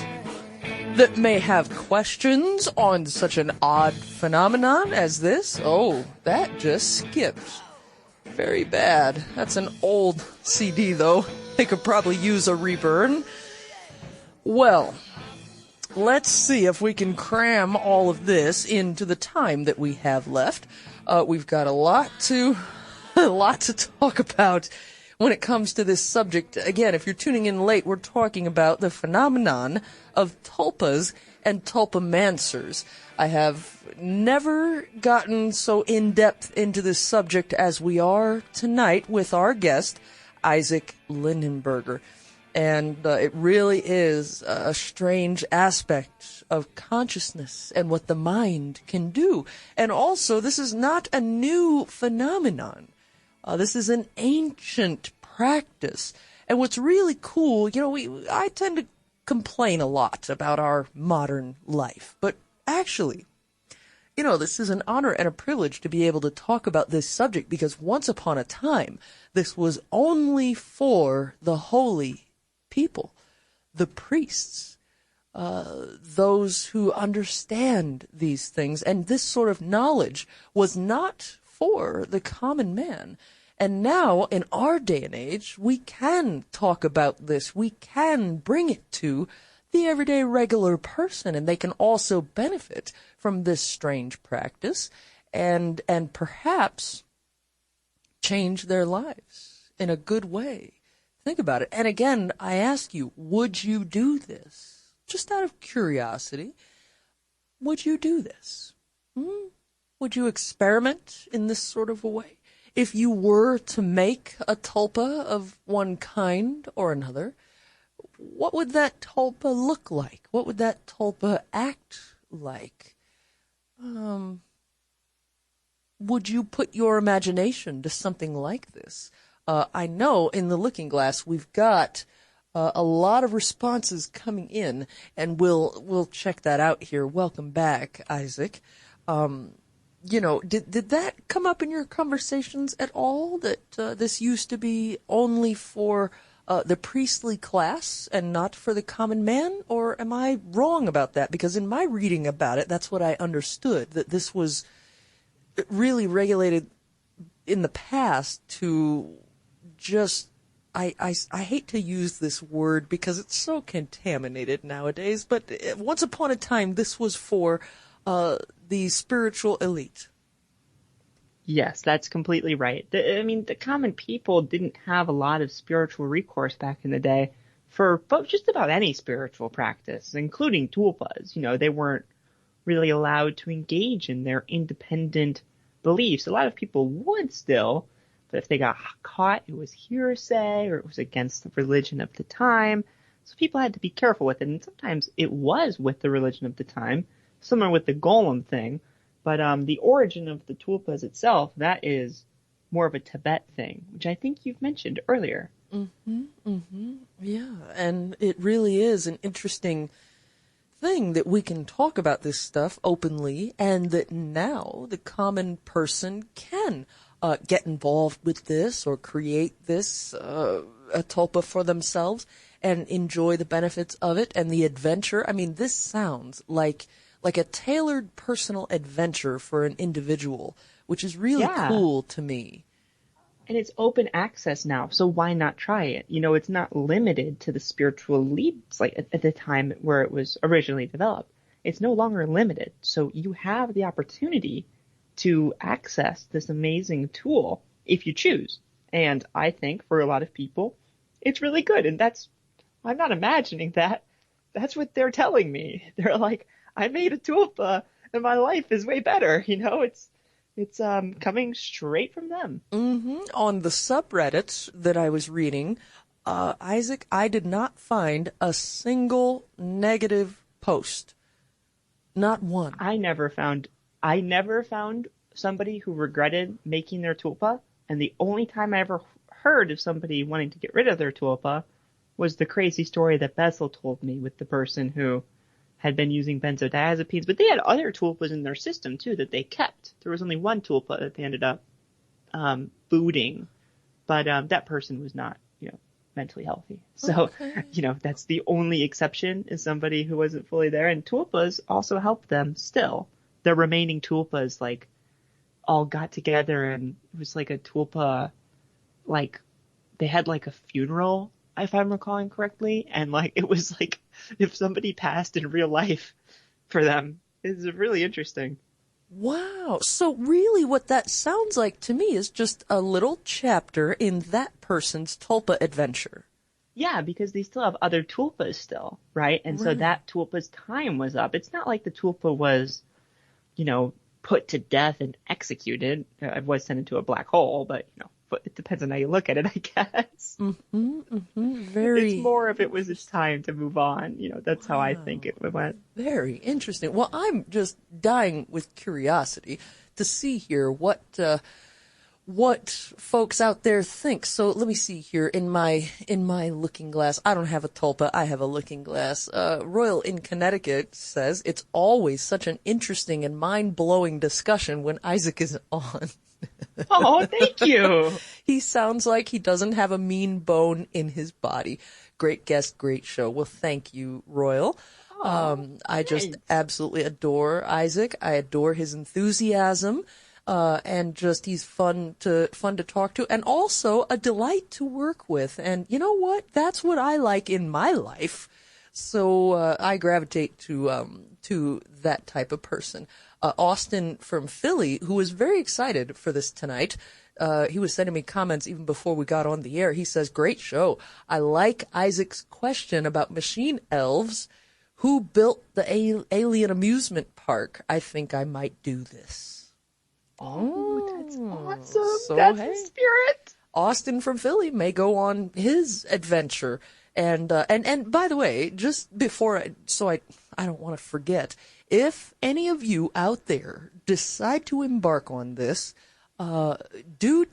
please tell me about it when you feel ready to tell me about it. I would love to hear all about it. Now, Karina, who arranged my 2 minutes with Kate Mulgrew, is just giving me an update here. Apparently, Kate Mulgrew has, in fact, signed the physical copy of our selfie together, and she's now sent it back to the GalaxyCon, and GalaxyCon will now send it to me. She says you should have it in the next few weeks. So, yeah, I'm probably going to pass out when I open that package out of the mail.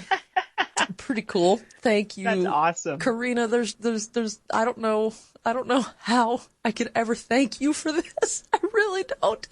But bless your heart, for arranging all of that. Okay, so Vaughn says here, he says, it wouldn't surprise me if Stephen King didn't create a tulpa. He wrote an entire book about a writer who created a character. Is that The Dark Half? I read that book, The Dark Half, then killed it off in the series, only to have it rise from the grave for revenge. The book's name escapes me at the moment. I could be wrong, but that to me sounds like The Dark Half. That sounds awesome. Have you ever read that? No, but it sounds like a great story. Oh, it's wild. Oh, Isaac, this is such a crazy, wild story. And as the name implies, it's rather dark, but he does create this alter ego, this other personality, and then it gets its own autonomy. It becomes its own being and starts doing what it wants to do. And, he in the book, he's described as a high-toned SOB. I can't say the actual term. But yeah, he becomes a rather, a force to be reckoned with. And then I think the character has to deal with him in the story. But yeah, The Dark Half, I think. Vaughn, if you're thinking of a different story, let me know. But yeah, I'd go looking for that. It's a little bit of an old book, Isaac, but it should be pretty easy to find in paperback now. Or, hey, it might even be on audiobook, knowing the way things go these days. Yeah. I'm not sure if The Dark Half would qualify as a tulpa, though. I'd need you to read the book and you tell me if that qualifies as a tulpa. I'm not quite sure. I'm on it. That's my next research project. Yeah, it's interesting and personal fun. Yeah, well, and there's probably signs throughout the past couple hundred years of our culture of tulpas, and maybe we just didn't call it that. Let me see here. Now, Mike in Montana says, how is a tulpa any different than a puka? such as Harvey in the movie Harvey with Jimmy Stewart from 1950. Are they not both spirits? Can a tulpa be destroyed if they take on a life of their own, or is that considered unethical? Well, you're up, Isaac. Do you know the reference he's making? The Harvey thing? I can answer the second question. Well, I've never seen the movie he's talking about, but I do know a little bit about pukas. I did an interview with Varla Ventura, who wrote a book about pukas. It would seem to me that pukas probably have a little bit of differences with tulpas. Pukas apparently show up, and they can be a part of us. Tulpas seem to be made intentionally, on purpose, whereas a puka kind of shows up and then we add to it when it already shows up. But a tulpa is something that it sounds like the individual creates from the ground up. Yes, that sounds like the difference to me. And Mike in Montana, if I'm off on that, you know where to find me. The phone lines are open right. On that. Now, can a tulpa be destroyed if they take on a life of their own, or is that considered unethical? We've I think approached this a couple times in our conversation, but go right ahead, Isaac. Yes, so it can be difficult to destroy a tulpa if you so choose, because it's it's thought. So if you try to kill it by thinking about it, it's going to kind of give it energy. At the very least, we don't really know if a tulpa is thought or what it consists of, but at the psychological level, thinking at something that you're trying to not think about is not going to help you not think about it. So that makes sense, right? Mm-hmm. No, exactly. Yes, I fail at this all the time when I try to not think about chocolate. I end up having a whole bunch of chocolate. Exactly. So you can't try to think about it or try to get it away. You just have to figure out how to, the guy that we know of who's done this already sent it into a black hole. And what that reminds me of is like a breakup where you write someone's name and then you on a piece of paper and then you burn it, you throw it in the fire. Mm-hmm. You're symbolically representing the end of your relationship. And that symbolism with relationships is really powerful. It can help you to move on because you've cemented the breakup and the move on, you've cemented it into an event that you've experienced. And with the tulpas, you're cementing your giving up on the tulpa into this thought of, sending it into a black hole or whatever. So you can do it. And it's not unethical per se in all circumstances, but it is frowned upon strongly in the tulpa community to bring a being into existence and then end its existence unless you can get into gray territory. What if the tulpa wants its life to end? Maybe it's not depressed, let's say, but maybe it's, lived its life fully. Maybe the tulpa's been around for 20 years mm-hmm. and it wants to move on to the next level of its existence. And maybe that's the next step in the tulpa's spiritual evolution. So you don't want to end a tulpa's life prematurely, but I can see circumstances where it's ready to move on and it's not anyway unethical. Well, and your gentleman there who did something like this with one of his tulpas, it sounds like it was very ceremonial. It wasn't just, okay, I'm done with you now. As you're describing it, it sounds like a whole process that they went through, treated this entire thing with a great deal of respect and all of that, and they had a ceremony to say goodbye to this energy now. And it doesn't sound trivial or frivolous at all. Yes, I'm with you 100%. And I think that ceremonial aspect, when you're putting the right intention into it, I don't think it's unethical at all. I think you can think about it in a way that would be like, I'm going to make a tulpa and then murder it. But, I can't, you have to be in the wrong state of mind to be approaching this topic with that kind of a mindset. So no, I think it's very rare that anything like that would border on anything unethical. Yeah, we certainly don't do that with thought forms. Actually, if I were to create a thought form that went a little squirrely, a little by the wayside, I would actually work with the thought form. Now, why did you do that? Why did you scare the cats? And you would have a conversation with the being And you would work that out. You wouldn't just say, you wouldn't just ghost it. You wouldn't just go, well, enough Right. of you. Because that's going to create some spiritual turbulence in your life that you really wouldn't want to deal with. It's much more ethical to work with it. I'm with you. And you have a responsibility to this creature. I mean, it's not like, it's not like you have, I guess I do think it is an important responsibility because you've brought a sentient personality into existence, whether you look at it metaphysically or not. I mean, you could view tulpas completely psychologically, but this is a personality substructure at the very least that has its own agency and will disagree with you and has its own will and volition. And that, we're getting into the depths of how we define identity and what we think identity even is, kind of like on Star Trek we were talking about earlier, where, you have the hologram, and is it a person or is it a hologram? Well, it starts to develop a personality and become more of a person over time. And so you have a responsibility, in my mind, to, once you've brought a sentient being into existence, to treat it fairly and treat it right and not just turn your back on it when things get hard. You don't do that with people, so you shouldn't do it with a tulpa. And it also sounds like, and correct me here if I'm wrong on this, but it sounds like the tulpas have this capacity for unconditional love and caring. So you wouldn't want to just coldly give them the cold shoulder. If I had a problem with one of my cats, I love them. I'm there for them for their whole lives from beginning to end. So if I've got a problem with one of my cats, I'm not just going to throw them outside.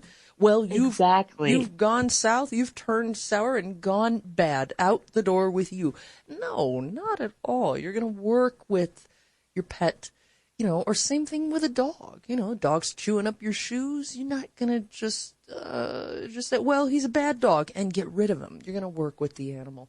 Same concept, I would think, but probably on an entirely different spiritual level with tulpas. Again, this is incredibly intimate connection. And, look at our relationships and friendships. If you have an intimate connection with somebody, you're going to be more inclined to work through something that comes up like that. Right. You don't want to throw away a potential best friend and even potential partner. I mean, I'm not too versed. I mainly know tulpas as friends and companions, not usually as romantic partners, but that's actually what some of the research gets into, is looking at tulpas and romantic relationships. There was a study on that. Oh, was there? Is that out of order, or was that the third study? The third one we already talked about. The third one was the research on tulpas and how they first talk to you. And they mainly talk to you to emotion or with sentences and words, but sometimes through dreams and head pressure. There's a variety of different ways that a tulpa can initially contact you. So we talked about that one.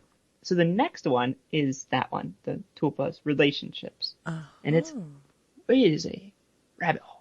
What did they find out with it? Because, again, as I read, a lot of people have very involved relationships with their tulpas. Yes, they do. So this was probably the most interesting study that out of the data set. The next one, the last one, is cool and it's interesting, but it's kind of intuitive. This one, you wouldn't really expect all of the things they found. So tulpas and relationships. It makes sense that a tulpa might become a source of romantic chemistry because the tulpa is in close proximity to your extraordinary interpersonal chemistry. It's there in a way that people never are. And what's funny, this study found this, very few hosts intend on a romantic relationship with their tulpa. But it seems to happen anyways a lot of the time. So I think 5% of tulpamancers intend on dating their tulpas, 5 to 10%. Ends up around 50% end up in a romantic relationship with their tulpa. Wow. That's out of the 100 people surveyed. So it's not, a huge sample, but it's actually a pretty big sample in my opinion. And that's 50% out of 5, I mean, there's something there, people do not intend on this to happen, and then it happens. They end up falling in love. And that's how love works in the real world. You don't usually end up trying to fall in love with the person you fall in love with. You don't force it. You just end up being friends with them, and then things work out the way they work out. Mm-hmm. Seems to be a pattern with tulpas too. Wow. Well, humans tend to bond over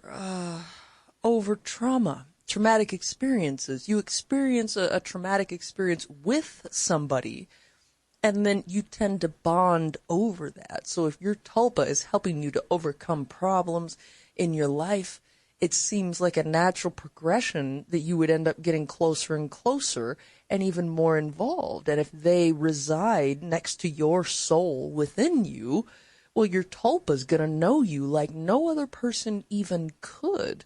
So naturally, something like that might develop. Exactly, because tulpas are made to be compassionate and compatible with their host. You're not going to make a tulpa that doesn't like you. You're going to make a tulpa that's there for you. And so it makes sense that romantic chemistry has the potential to be developed, but it's never by the host. I mean, not usually, at least. Sometimes it can be. There's a lot of variety. But usually it's the tulpa who initiates the relationship. And it's the tulpa who wants to take the relationship further when it's already started. And it's the tulpa who's happier with the relationship than the host. The host is usually happy with the relationship, but the tulpa is usually happier, wants to take it further, and usually starts it. So unconditional love wasn't too far off. No, it's not. This study was actually going to be titled "Tulpas Are Thirsty" study, and they ended up not naming it that. It's an analysis of tulpa host relationships, which I think is a better title, but I thought that was really funny, and it makes sense because I think I mentioned this to you briefly earlier, but tulpas don't have a lot of fish in the sea. You're their only option for an expression of romantic feelings or even sexual feelings with some tulpas. So it makes sense that would end up happening and that the tulpa would initiate it. Well, and I don't see anything wrong with a little more love in the world, whether it's between tulpa and tulpamancer or whatever form it tends to come in. If this is beneficial to the person, great. We need a little more love in this world. And being a Tibetan tradition, it doesn't surprise me one bit that these are, at the get-go, compassionate beings. So then that makes more sense why, when I was reading about this and reading about the people who have experiences with this, the subjects that tend to come up in communicating with spirits don't come up very often in the conversations about tulpas. You don't necessarily see a lot of conversations about the tulpas going bad or the experience becoming negative or it backfiring on the tulpamancer. You just don't see a whole lot of that. So very rare. Yeah, so that makes a lot more sense now because they're intended to be compassionate beings in the first place. Yes, exactly. And some people even think the negative stories are just made up, which, I mean, I think it's possible that they can happen. But yes, they are definitely very rare, especially compared to other forms of this kind of thing. So the most interesting part of the study, this was the last part of it, this was just crazy. It can take some convincing to actually, from the tulpa's end to the host. It's not just, hey, I like you. Oh, I like you back. It's not that easy. So sometimes the tulpa will express how it feels. I like you. However that happens, I'm not really sure. Mm-hmm. What was the data set? So the tulpa usually expresses the feelings first. And there was how long after the tulpa expressed its feelings did you express similar feelings, if at all? And a lot of people expressed reciprocated feelings within a few days, a lot of people within a few weeks, but some people, it took over a year. Can you imagine that? I mean, just think about that for a second. You have a tulpa you've made, and it expresses a romantic feeling for you, and you don't reciprocate it, but after being with that tulpa for multiple years, then finally you start to come around and fall back in love with it when it's been in love with you this whole time. Like, and it takes years to happen. Like, that's just insane. It's Whoa. awesome, though. It's so cool. It's like a real relationship. That's like a human one. incredible. I mean, that sounds like real love right there. Real love takes time, Isaac. It doesn't happen at the snap of a finger, you know. We all wish it did. But that sounds like something incredibly real. So then, if you go through a process like that with your tulpa, you two are, no wonder they describe their relationships with their tulpas as soulmates. Yes, exactly. And this is 50% of tulpamancers in this study had a romantic relationship with their tulpa. 50% didn't. They had their tulpas as strictly companions. So it depends on what you want, but sometimes, well, it doesn't necessarily depend on what you want, because 90% of people make their tulpa with the intention of it just being a companion, but then it ends up 50% end up dating the tulpa because they come around and they actually fall in love with the tulpa because it's so close to you, it's so intimate, and it's so loving, and it knows you 100% completely inside and out. You're not hiding anything from it like other people, so sure, there's no secret. It makes sense that tulpas can be married to their host. Like when I mentioned that tidbit earlier, that they can sometimes be married, it really makes sense now. Oh, why that might end up happening. You know, I once heard in a movie love described as a person that knows all the worst things about you, and it's okay. I love that. And that's what this sounds like. This is truly beautiful. It really is. Wow. I think so too. It's so cute. It almost brought tears to my eyes when I saw the person who said that their tulpa said that they loved them, and then they didn't reciprocate it for years down the line. I was just thinking about the insane depth that relationship must be like, and the inner life that person is experiencing with that tulpa.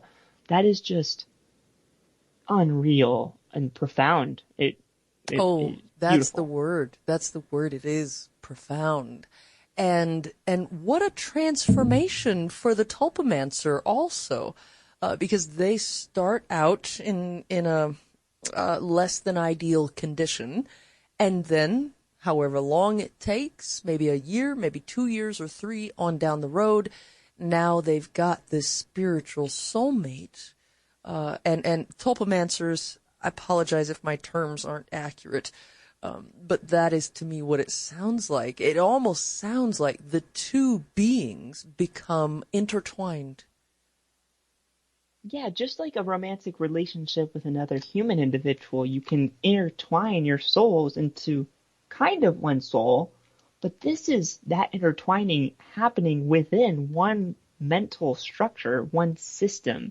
And so I don't want to come across like, you should just break up with your girlfriend and date a tulpa instead, obviously. But I think that both are valid relationships, is I guess what I'm getting at. A relationship with a human and a relationship with a tulpa, it's a personality structure that has its own agency that you're involved with. So I see it as just as valid. And, it'd be great if one day the government lets you marry your tulpa and I can sign it off on my tax returns. But, I don't know if we'll see if we get there. I get 2 stimulus checks if they do that. Me and Basil, we got 2 mouths here, one mouth technically, but he's got a mental mouth and it needs fed.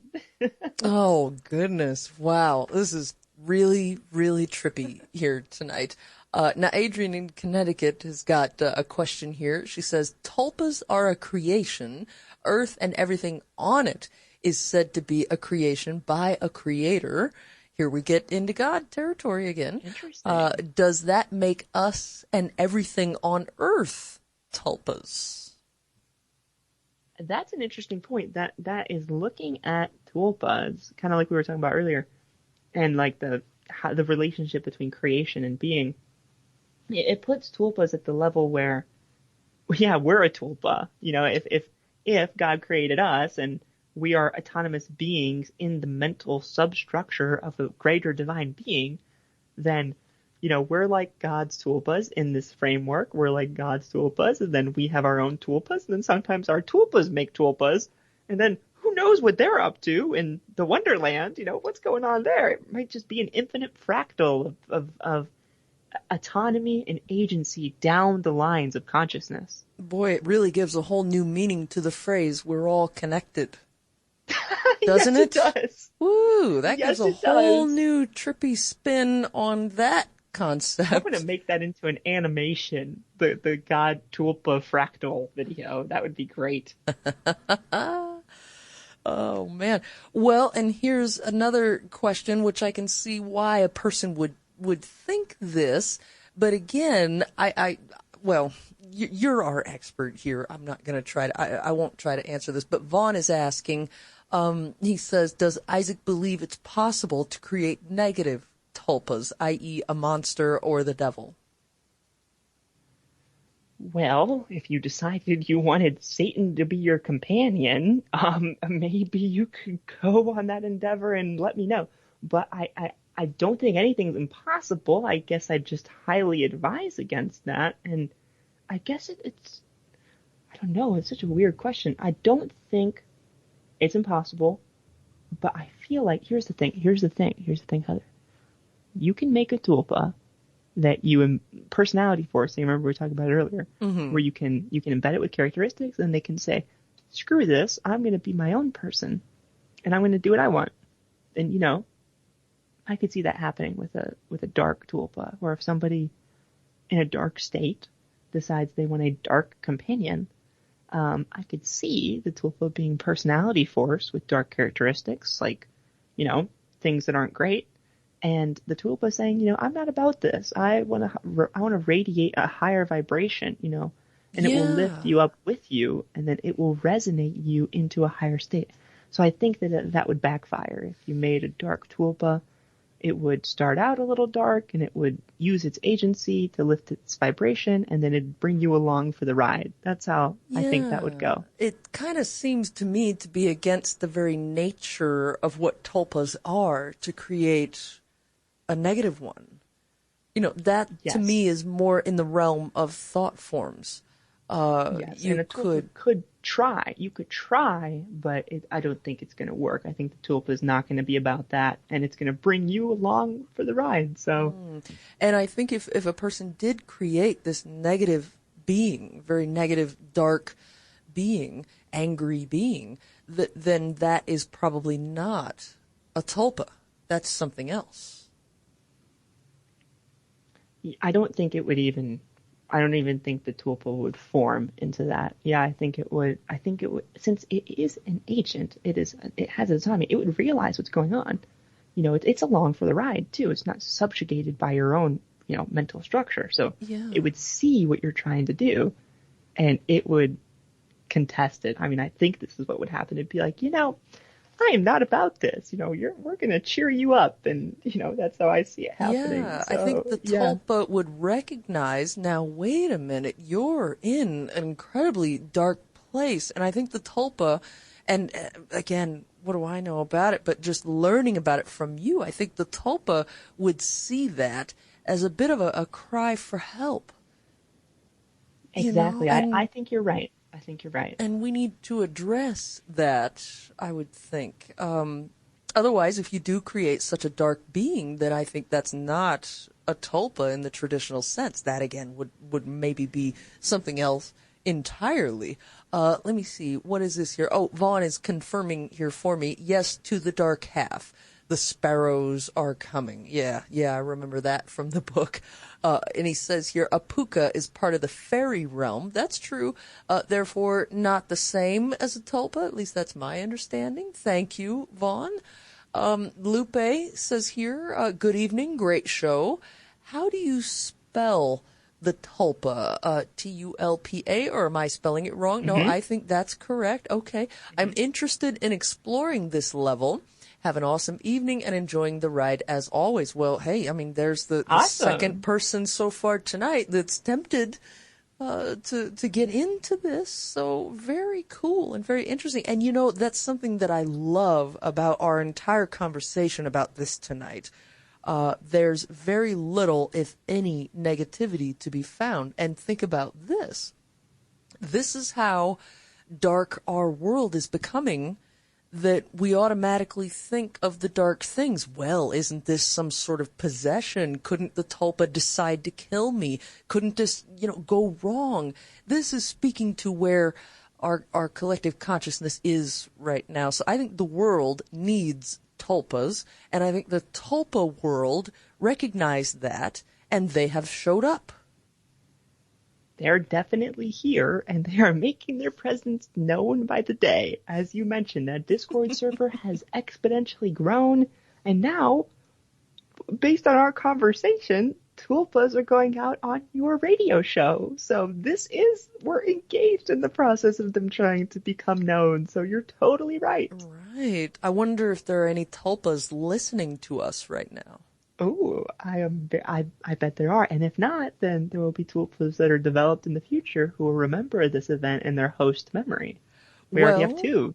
Just so they know, I just want to put this out there. I am very tulpa friendly. We welcome tulpas in the Kingdom of Nye. No worries on that. Oh my God.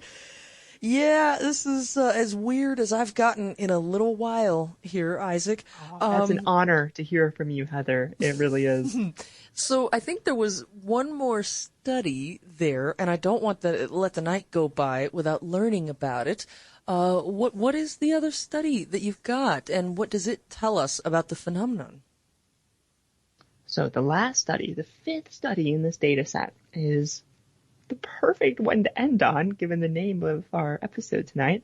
It is an investigation of long-term tulpa happiness, is the study.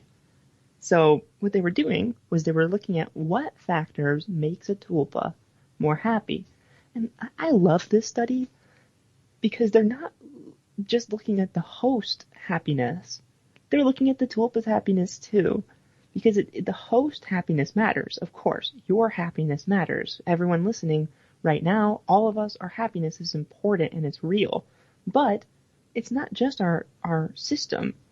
We're not the only part of our system if we decide to make a tulpa. And that tulpa's happiness matters as well. So what are the factors here that correlate with a tulpa's happiness and its host happiness? So this is what they found. The more time spent with your tulpa, the more time spent with the host, the happier the tulpa. So if the tulpa is spending more time with you, it's happier, which makes sense because the tulpa isn't really able to interact with others. And so it's kind of being deprived of a social life if you interact with it once a week. It's really being sheltered. But some people interact with their tulpa for multiple hours a day. And those tulpas are the happiest, the tulpas that, you have a relationship with. And really it makes sense. The stronger the relationship, the more you're going to interact with it, the happier the tulpa, and the happier the host. Wow. Well, it makes perfect sense. Absolutely perfect sense. And, that's sort of endearing. They want to spend time with their hosts. That is quite endearing. And it does make perfect sense. I mean, you wouldn't want to, to me, again, I go right to pets because that's something I can wrap my mind around. You wouldn't want to have a dog and just chain him outside to the tree. Right, exactly. What's the point? The dog's not going to be very happy with a life like that, and maybe once a week you bring him inside for the day or for the night or something like that.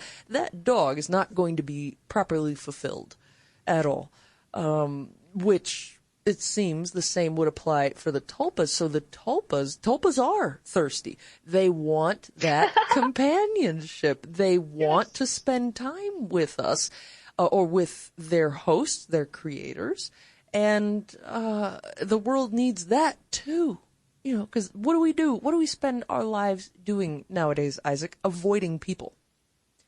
And this isn't healthy, Yeah. And maybe it's because the people around us are acting strangely or demanding too much from us. This tulpamancer relationship sounds to me like a very productive thing where each one is adding to the other. So the tulpa benefits from the tulpamancer's time that they spend together. The tulpamancer benefits from the synergy with this being they have created.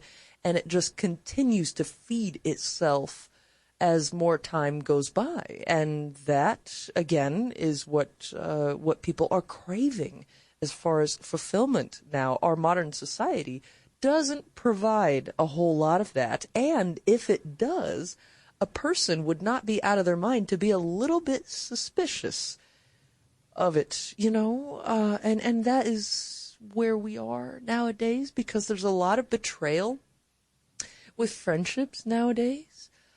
People tend to be quite self-centered and self-serving, and tulpas aren't. They have their autonomy, but it seems like they exist for their host, which is an incredible thing. And they really do. And you feel like a burden. Not to say this is true for everyone, but sometimes when you're around other people, you can feel like a burden around them. Not to say you are. I think this is usually just mental self-talk that's not very healthy.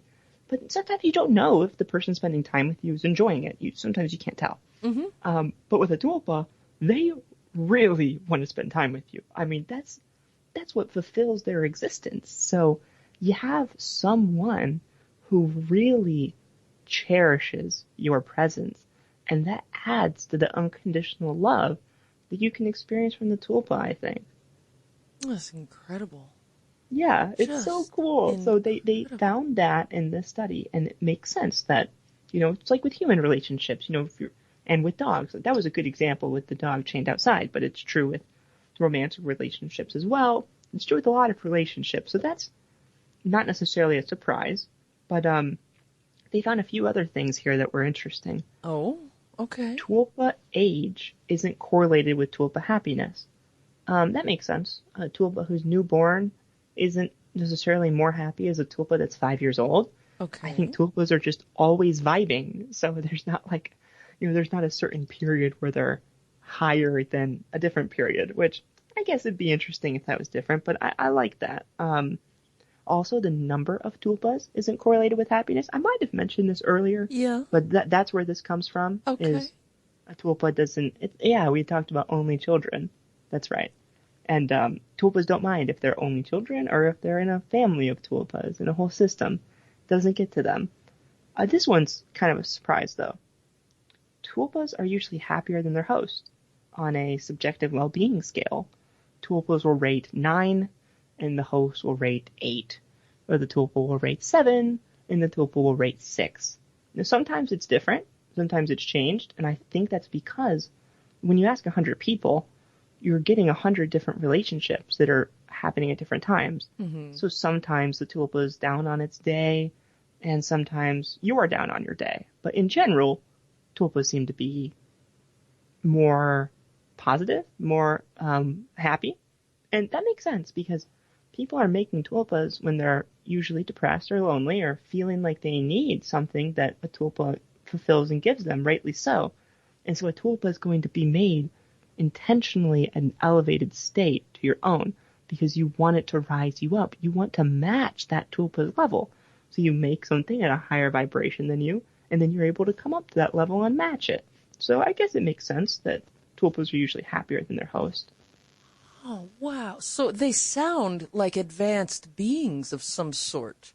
So then that makes me wonder, did the ancient Tibetans, did they discover the existence of tulpas, or did they create this out of the thin air? I have this strange idea that the tulpa energy was somehow there, and they recognized it and harnessed it and gave them their existence in a symbiotic sort of a way.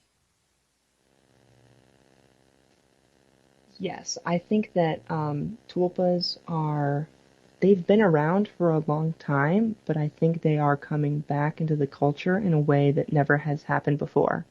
Like, this is different than what's happened in the past. I really think that tulpas have the potential to become like a real part of our culture, and in a way that isn't stigmatized but celebrated, where maybe if you're someone who doesn't have a tulpa, that's what is worth being embarrassed about because everyone else has one. Not to say that not having a tulpa is bad or anything, but it would be interesting if the stigma was flipped on its head and switched. Well, I would be really sure. interested to see that. So, Yeah. I mean, can you imagine conversations that go a little bit like this? My tulpa gave me this great idea. Let me tell you about it. right, and that's just normal. That would be so dope. Wouldn't that would be a little bit of a different world, that's for sure. Or, I can see any number of ways this could come up in our conversation and, in conversations that we have with each other. And this necessarily wouldn't replace human interaction, but it may actually counterintuitively facilitate human interaction because if the tulpa heals the tulpamancer and makes them a more whole person, then they are now ready to go out and have human interaction with others. I love that. Yeah, and they would come from a more fulfilled place in those human interactions and not from a broken place. Does that make sense? Yes, it makes sense. I was just talking with someone about this the other day, where it was somebody who had been through a breakup, and he was wondering why girls weren't as attracted to him as before.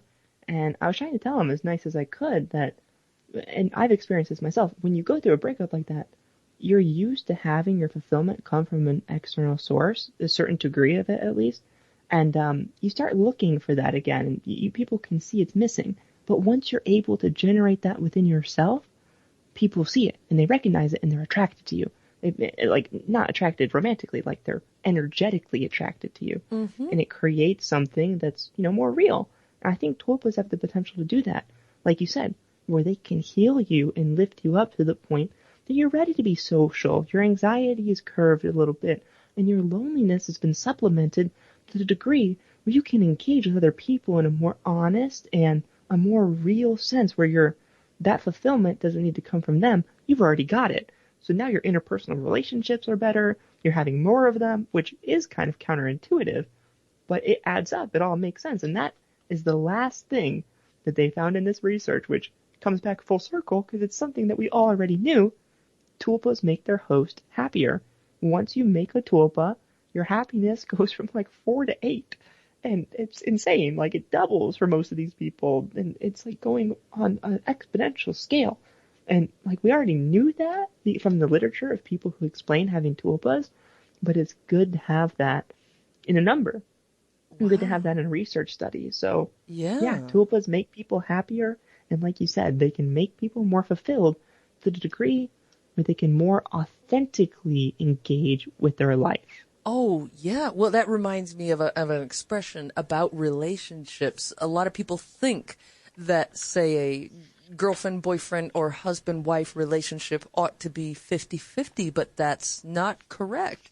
It should be 100%, 100%, not 50-50. So it's 100% the one partner and 100% the other partner. Those two come together, and now they emerge something greater than the two. You see what I mean?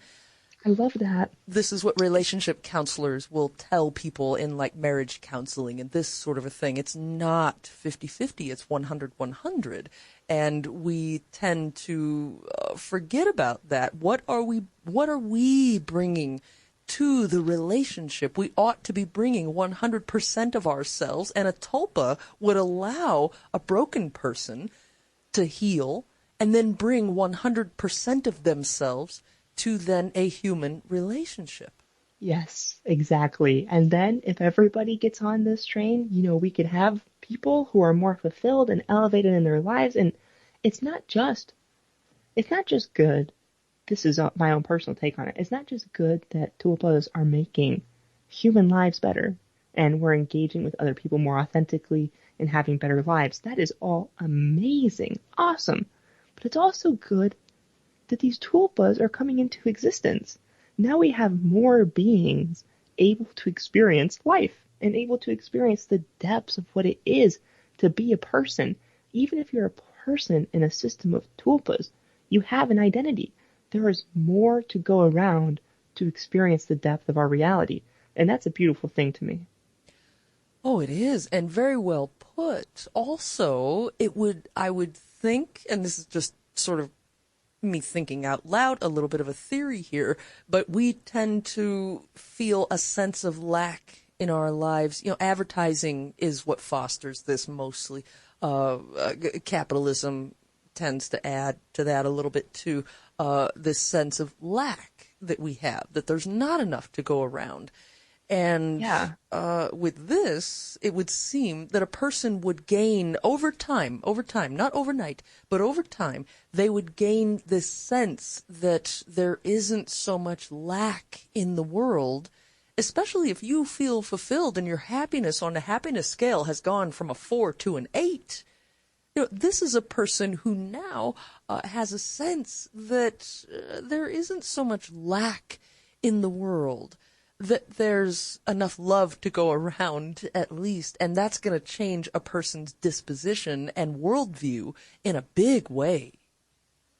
Oh, absolutely. I mean, if your well-being goes from a 4 to an 8, I mean, your life is new. I mean, you have a fresh perspective on life, and you can really, it goes back to what we were talking about before, when you have these stories that you tell yourself that limit you, like I can't paint, once you elevate your vibration and you're actually going at life from a more positive perspective, it's like a new life, and you're able to embrace it, and you're able to take it by, really able to take it by the chains and experience what you want to experience out of it. So I encourage anyone who tries to make a tulpa and is encouraged by listening to this, that thinks the tulpa might help them in their life for any of the reasons we've talked about tonight.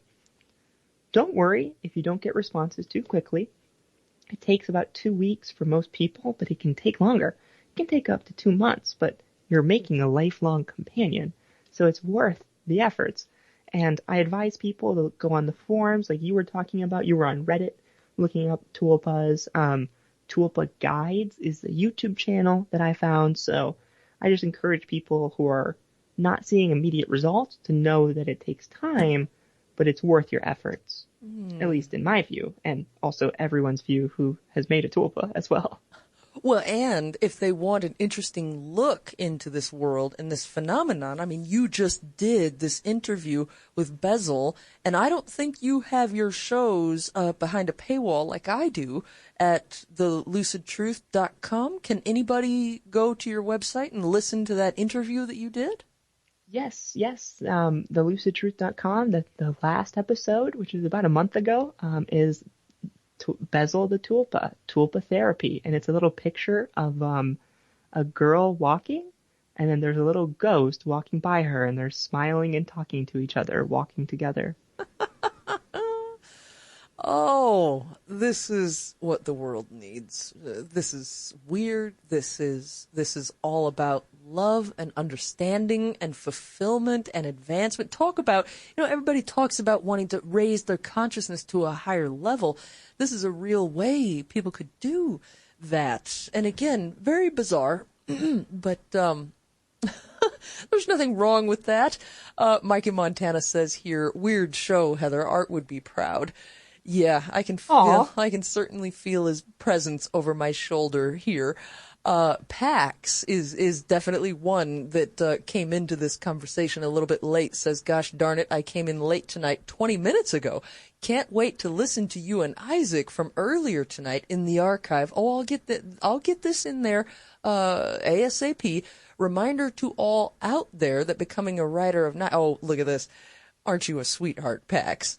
Becoming a writer of Nye is not expensive and so valuable when you miss a show like tonight. Can't wait to learn more tulpa. Well, hey, I mean, we went in tonight deeper than I ever have into this subject, thanks to the generosity of Isaac Lindenberger, our great guest. Royal in Connecticut says here, I'm seriously considering creating a tulpa of my own. Will Isaac eventually create one for himself? I want to make one really bad, but I'm also, I want to keep an objective view of my research, because now I'm researching this with my university professor who, we talked about it. I was, feeling confident and I made the pitch during the meeting. But I probably will one day. I already had a design for a tulpa. It was going to be named Uriel, which is an angel's name, and I was going to embed it with positive characteristics. And I was thinking maybe it will look like a machine elf because I love machine elves, and maybe it will be a ball of light that then births into a machine elf that then becomes my tulpa. I've visualized it a lot without actually going through the creation process. And yeah, I think I'm definitely a person who will end up with a tulpa one day, to answer that question. Wow. Wow. And how creative is that? I would want my tulpa to look like a gray alien. That would be so awesome. I'd want to hang out. They could hang out. Yeah. My alien. Yeah. Your alien tulpa with my machine elf. They could be friends. Yeah, I'd already know what I'd want him to look like. He'd be the embodiment of Skinny Bob. That's what mine would look like, and be just as friendly. I don't know how other people see Skinny Bob, but I see him as a rather friendly, very wise and knowing little guy, and that's what I would want my tulpa to be. I'd want to hang out with a little alien gray. That'd be the closest I think I'll ever get to communicating with an alien anyhow, so... Well, you've got yourself set up to make one that you can interact with on your own time. And that would be so cool. It sounds like a fun process, this whole thing. It sounds like a lot of fun. It's an adventure. And, we need that. And what's wrong with getting a little weird anymore? I mean, look at the world. Again, it's going crazy. So you got to counter that. The only answer to crazy is more crazy in my book. That's right. Absolutely. And, crazy doesn't mean bad. It doesn't mean harmful. Crazy can be all kinds of things. And this fits the bill, absolutely fits the bill. And again, this is a rapidly growing phenomenon that is spreading out there in the world very quietly, right under our noses. You could have your neighbor next door could be hanging out with their tulpa, having deep, amazing conversations right now, and we don't know it. Your boss might have one, and you don't know. This is a great source for creativity also, because the tulpas are sentient, autonomous beings. So look, for a person like me or you, Isaac, who has a creative type of a job, perhaps the tulpa could come up with ideas. Have you thought of doing this? Have you thought of doing that? If they are advanced beings of some kind, we just don't understand everything about them. I think, Isaac, there's a lot of research yet awaiting you on this subject. And if you learn more, I really would not mind a show with whatever you find out, wherever your research ends up taking you on the subject. I'd certainly love to hear more about it. I will be back to let you know all about it. I mean, this is a new field. The only research that even exists is what the research I found in this Discord server has. There's no official academic research, and so we're going into brand new territory. And it's funny because spirituality already has this down. Like, people already understand it at a spiritual level, and science is catching up, which, I love that. But yeah, I'm very excited to see what we find. It's going to be absolutely amazing. It's going to be an adventure of its own. Yeah, I have a feeling that this is going to carry you. This is going to carry you quite far. And it's probably going to take you to unexpected places and probably lead to other areas of research and on and on and on and so forth. So resurrecting or really bringing more awareness and popularity to an already ancient practice and having science look at it is just the thing. I mean, that to me is just exactly what the doctor ordered. And I know we've gone a little overtime here, Isaac, but, it's really a pure joy to be able to talk to you.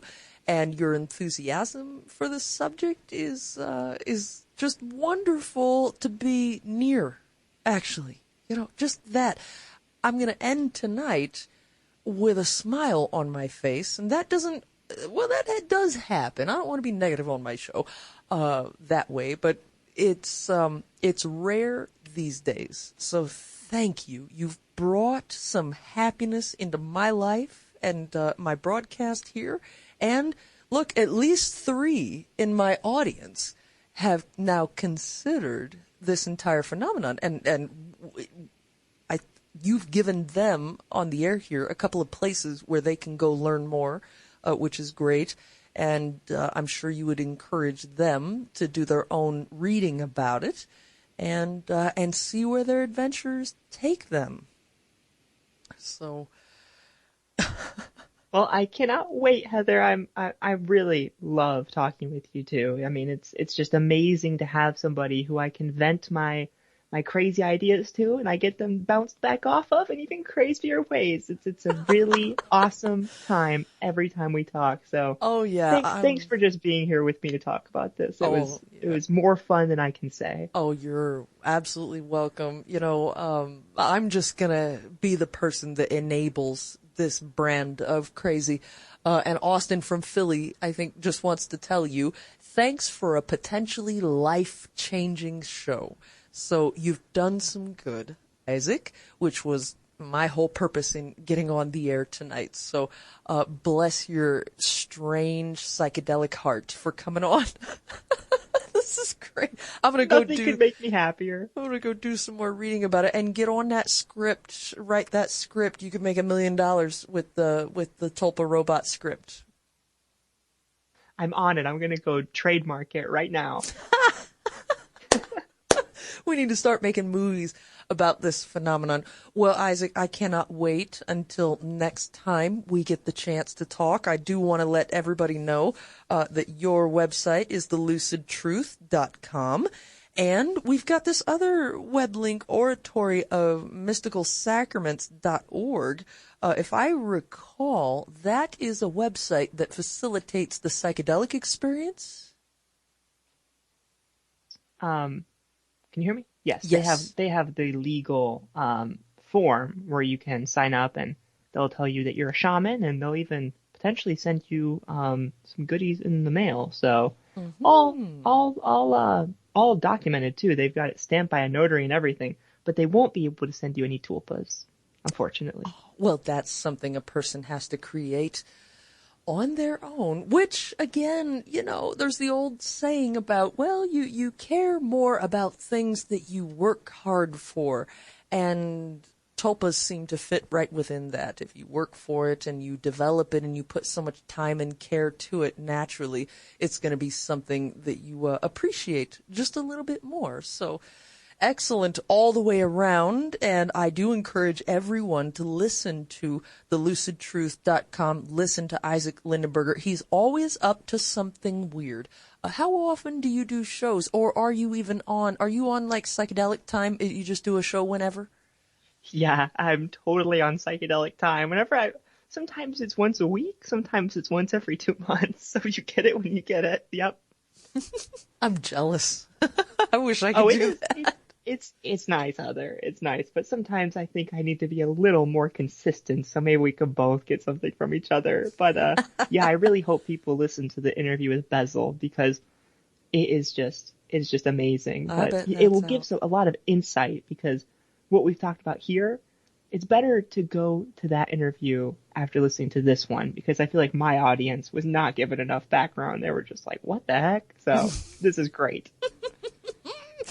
Well, all right. Sounds very, very good. Well, you have a great rest of your morning over there. And again, thank you for being so generous with your time to spend all this time with us tonight. And I highly encourage you in your further research on this. Don't hesitate. Go for it, Isaac. And follow that research wherever it takes you, because you know you've got an audience, at least right here, and your own audience, of course. And think about this. The more you learn about this, the more shows out there are going to want you to come on and talk about it. So I think spreading the knowledge about tulpas is nothing but a good thing for the world. And just thank you for being the weirdo that you are.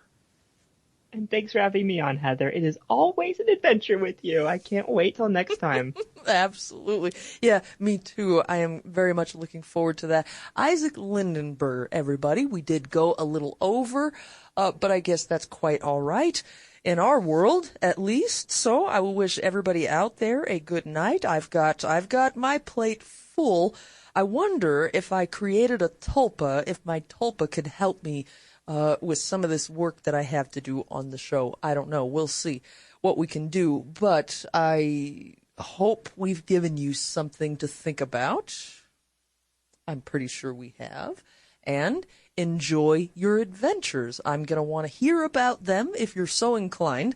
And as always, please be good to each other out there. I will see you tomorrow night. And I'm going to spend my night and my day tomorrow just continually working on the show, planning up new shows, finding the most interesting weirdos out there to have conversations with on the program. So be good to each other and good night, my friends. Stay warm and stay weird.